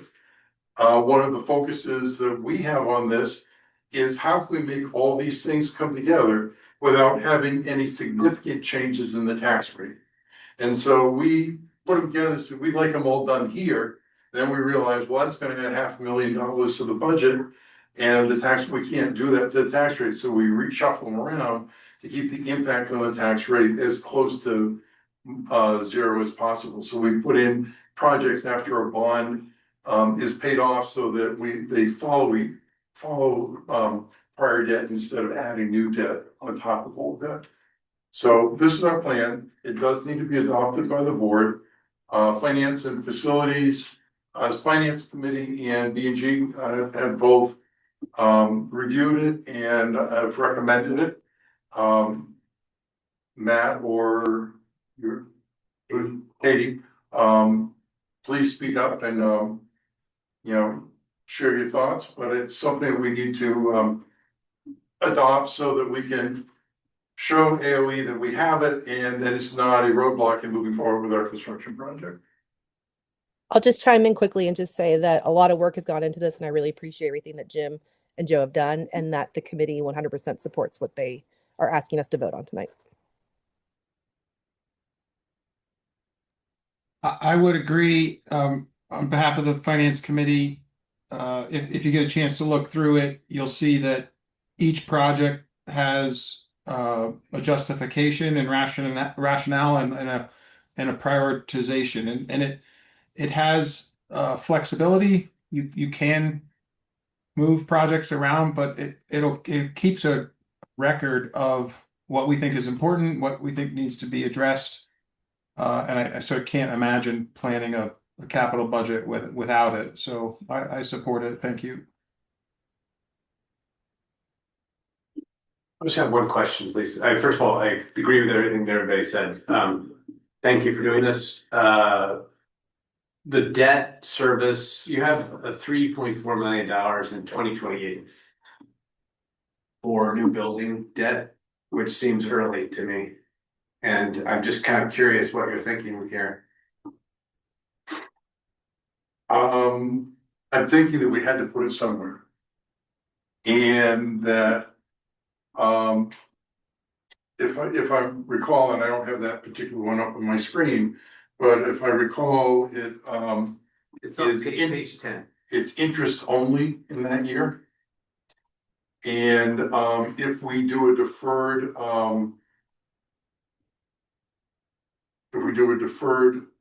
principal payment on our debt, we'll still have to make interest payments on the years that we're deferring. This assumes there is a approval and a go ahead in 27. Absolutely. Is what it is. So you're assuming that, and this is interest. It is. And we had to make some assumptions. And we wanted to make positive assumptions. So yes, we did make those assumptions. I don't know if people can see that, it's kind of small. But it does reflect some interest payments for the first couple of years. And then keep in mind that the plan also is to use the locally raised funds to reduce the impact of the debt in the early years of principal payments. And that's why it doesn't jump from 4.5 million to 8 million, but it jumps up about $1 million as we try to, temper the, the impact on the tax rate.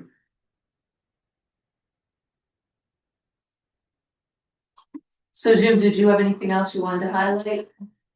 No, it's plan that you're familiar with, because this is the third or fourth year I've presented one. This is the third year you'll be adopting one, hopefully.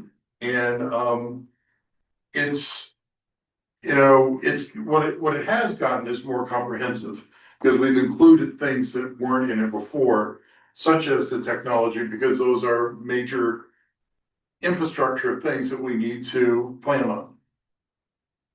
Okay, So you need a motion? yep, do we have a motion to approve the plan? I'll make a motion to approve the plan. Second. Thank you. All in favor, please say aye, raise your hand. Aye. Anyone opposed? Anyone abstaining? All right, I think that I'd like to just make an adjustment in the Josh agenda. abstained. Oh, Josh abstained, okay. Thank you. If we do have public comment now, and then we have the rest of our meeting, they don't have to be held hostage here if they're waiting to do that.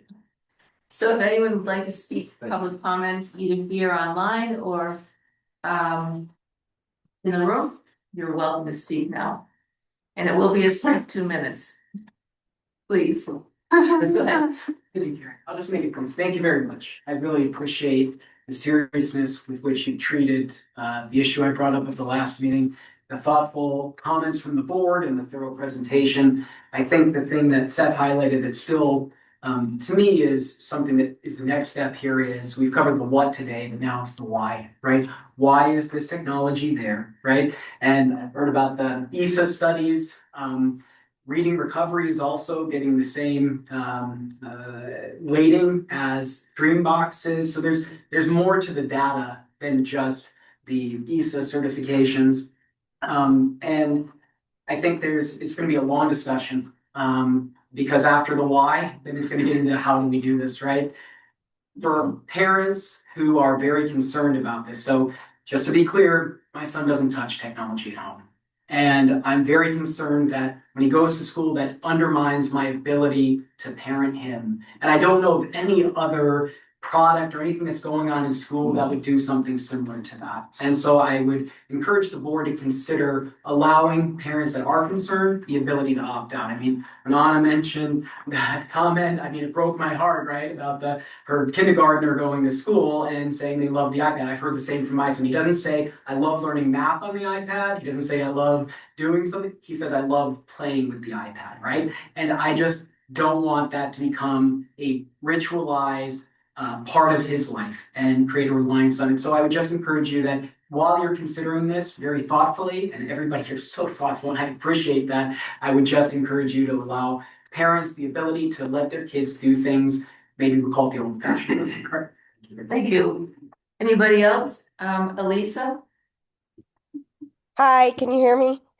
Yes. Okay, I just wanted to also make a comment about the use of technology. I'm so glad you're having this discussion, and I agree with all of the comments that every concerned parent has mentioned. I have all the same concerns. I also just wanted to add regarding the testing, the STAR and Cognate assessments that are all done online. I'm curious if this, I don't know when all of that was moved to online, but I'm curious if that has impacted test scores at all and if that has been looked at. And I also want to add that if you do create an opt-out policy for our district, that you also need to consider opting out for these online testing, which is a many grueling hours online for the kids. Thank you so much. Thank you. Anybody in the room? Do you need Elisa's last name and town for the record? Yes. Elisa Tarlow Woodstock. Okay, thank you. All right, hearing no public comment, do we need a 5-minute break or do we want to just plow through? Plow through. All right, finance committee. Fruit snacks. Finance Oh committee, my God. we had our meeting and I'm gonna spare you all the Yeah. details. There's We're set. We're high performance athletes. Oh my gosh. This is why I come to these. Thank you so much. High quality snacks. Okay, thank you, I finance. had 5 donuts and 2 fruit snacks. All right. Okay, policy. Oh, me, thank you. So we do have 4 policies. I'll try to be brief on them, but we do need to go through them. So the first one is for first reading is the one based on fingerprint based criminal history record information and how it's handling. Essentially, this is explains how the district requests, uses, protects, stores, and destroys fingerprint-based criminal background information, which is mandated by Vermont for basically part of the criminal record to do a criminal record check for volunteers, for employees, for others as well. So basically, this is something we've already been doing, but Raina tells me that they now require this as a policy, even though we basically have been doing it. I do want to mention that I need to have this sort of fast track because it needs to be adopted by July or we'll get penalties, and we just heard about it last month. So I would like to or have someone make a motion to move it for a second read and also an adoption in June, unless you have questions on it. So you make a motion, Elliot? I don't think I can make the motion. Okay, somebody can make that. Echo. I'll make a motion that the fingerprint-based criminal history record information checks policy be moved to a second reading and adoption at our next report. I'll second. All right, all in favor? Wait, can I just ask one question?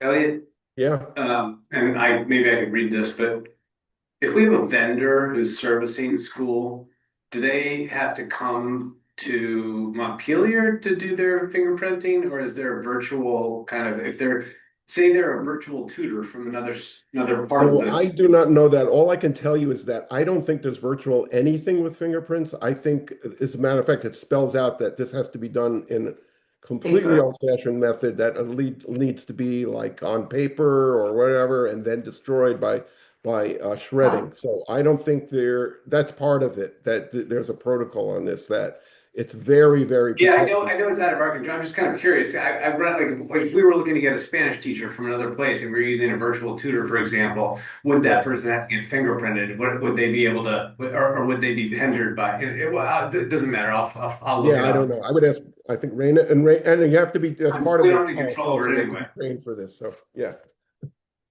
Okay, It'd be good to know. yeah. Okay, all in favor of moving it to a second reading and also adoption, please raise your hand. Anyone opposed? Anyone abstaining? All right, thank you. Okay, the next policy, Yes. also for a first reading, is it's D3, it's responsible computer network and internet use. This is actually a policy that we've had. It's an updated version, I think from 2024. And it is mostly the emphasis is online, sort of responsible digital citizenship, but a little more spelled out in terms of the legal requirements, just basically expectations, etc.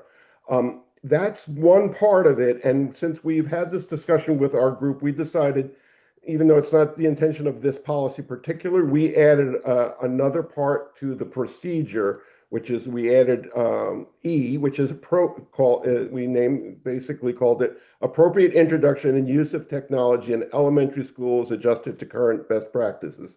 So basically, we are charging the administration with putting that procedure in place. And, as we said, the next step would be to have, even though it's not part of this policy per se, to have a working group. But anyway, we wanted to put that in there. So it is the starting the ball rolling by actually having that in there. So it is looking at the use of technology in general in elementary school. So, and I wanted to have this a motion to have a second read in this coming June, next month. Seth, would you like to Make a motion. Have a second read. Second. Okay, thank you. All those in favor, please say aye. Aye. Or raise your hand. Any opposed? Any abstaining? My hand is going to be abstaining. I think that we should, if we can, pause to see where the working group lands over the summer. That might be a good opportunity. So I'm going to abstain on this one. Thank you. Okay, thank you. Elliot, you can continue. Okay, so we have for second reading, this is the cell phone and related technology policy. Remember, we have one. Basically, this is an update that was put out by the Agency of Education, and it is basically an expansion of what we have with a little more in terms of legality and implementation clarity. So it is basically, there's nothing that we have that this one doesn't have. This one is just a little more detailed. And this one also is consistent with Act 72, which goes into effect, well, it's from last year, but it goes into effect by July 1. So we wanted to have this one sort of ready to go by July, so I would like to have a third reading / adoption consideration for next month, for June. Can we get a motion here? So moved. Thank you. And second? Second. Annie, thank you. All those in favor, please say aye. Raise your hand. Anyone opposed? Anyone abstaining? Lisa L is abstaining. All right, thank you very much. Okay, Go go ahead. ahead. Ready for the last one? So for this is a third reading. This is the third time we brought this up. This is C28 transgender and gender expansive students. Just to remind everybody, this is from the VSBA, basically adopted from the Agency of Education. It basically goes over guidance, legal basis, definitions, privacy, student records, use of facilities, school activities, privacy accommodations for transgender and gender expansive students. And just to remind everybody, we also had this reviewed by the QSA, and they changed some language, which what they suggested and we adopted, and we had checked by our legal team as well. So, and again, this one is for moves to adopt. I will make the motion, and I again, with gratitude and applause for including the QSA in this. Thank you. I'll second. Thank you, John. All in favor, please raise your hand. Or say aye. Aye. Those opposed? Okay, Ryan and Josh have opposed. Lisa. And Lisa, and anyone abstaining. Abstain. All right, I think we have to do a roll call under this situation, so just, if you could put your voice on, or we'll just call the names who are here. Elliot. Aye. Bob. Abstain. Katie. Aye. Brian. Lisa, can you mute your mic, please? Party. Ryan.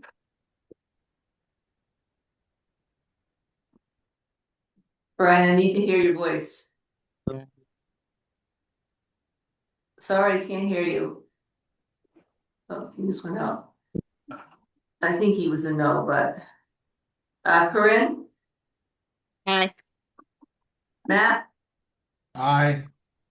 Anne. Aye. Anna. Aye. Josh. Nay. Lara.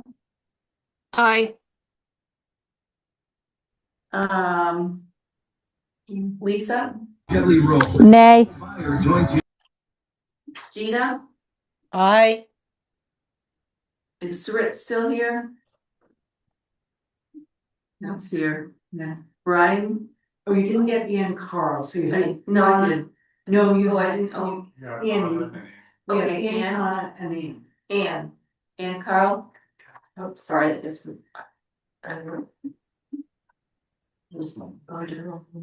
Anne Carl. Okay, John. Aye. Annie. I, sorry. Seth. Don't go in away. Aye. Seth. Aye. Okay. All right, the ayes have passed it. Thank you very much for that. Thank you, Policy Committee. Buildings and Grounds update. With passing the 2027 capital improvement plan, Buildings and Ground will rest their case for the night. Okay, thank you. Negotiations. Negotiation, we've reached out to what union leadership Yeah. to begin negotiations with faculty and staff. Okay.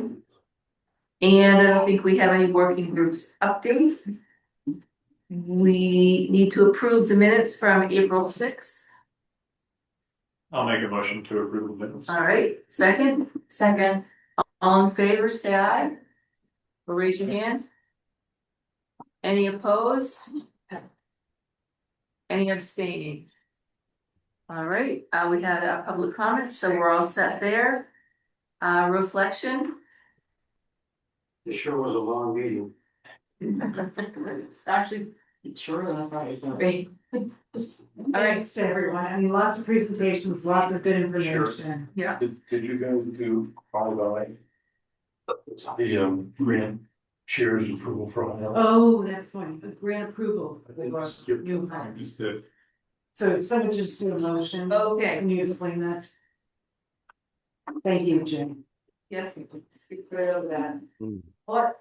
No, we didn't do it over there, did not. All right, is there a motion to approve the new hires? No.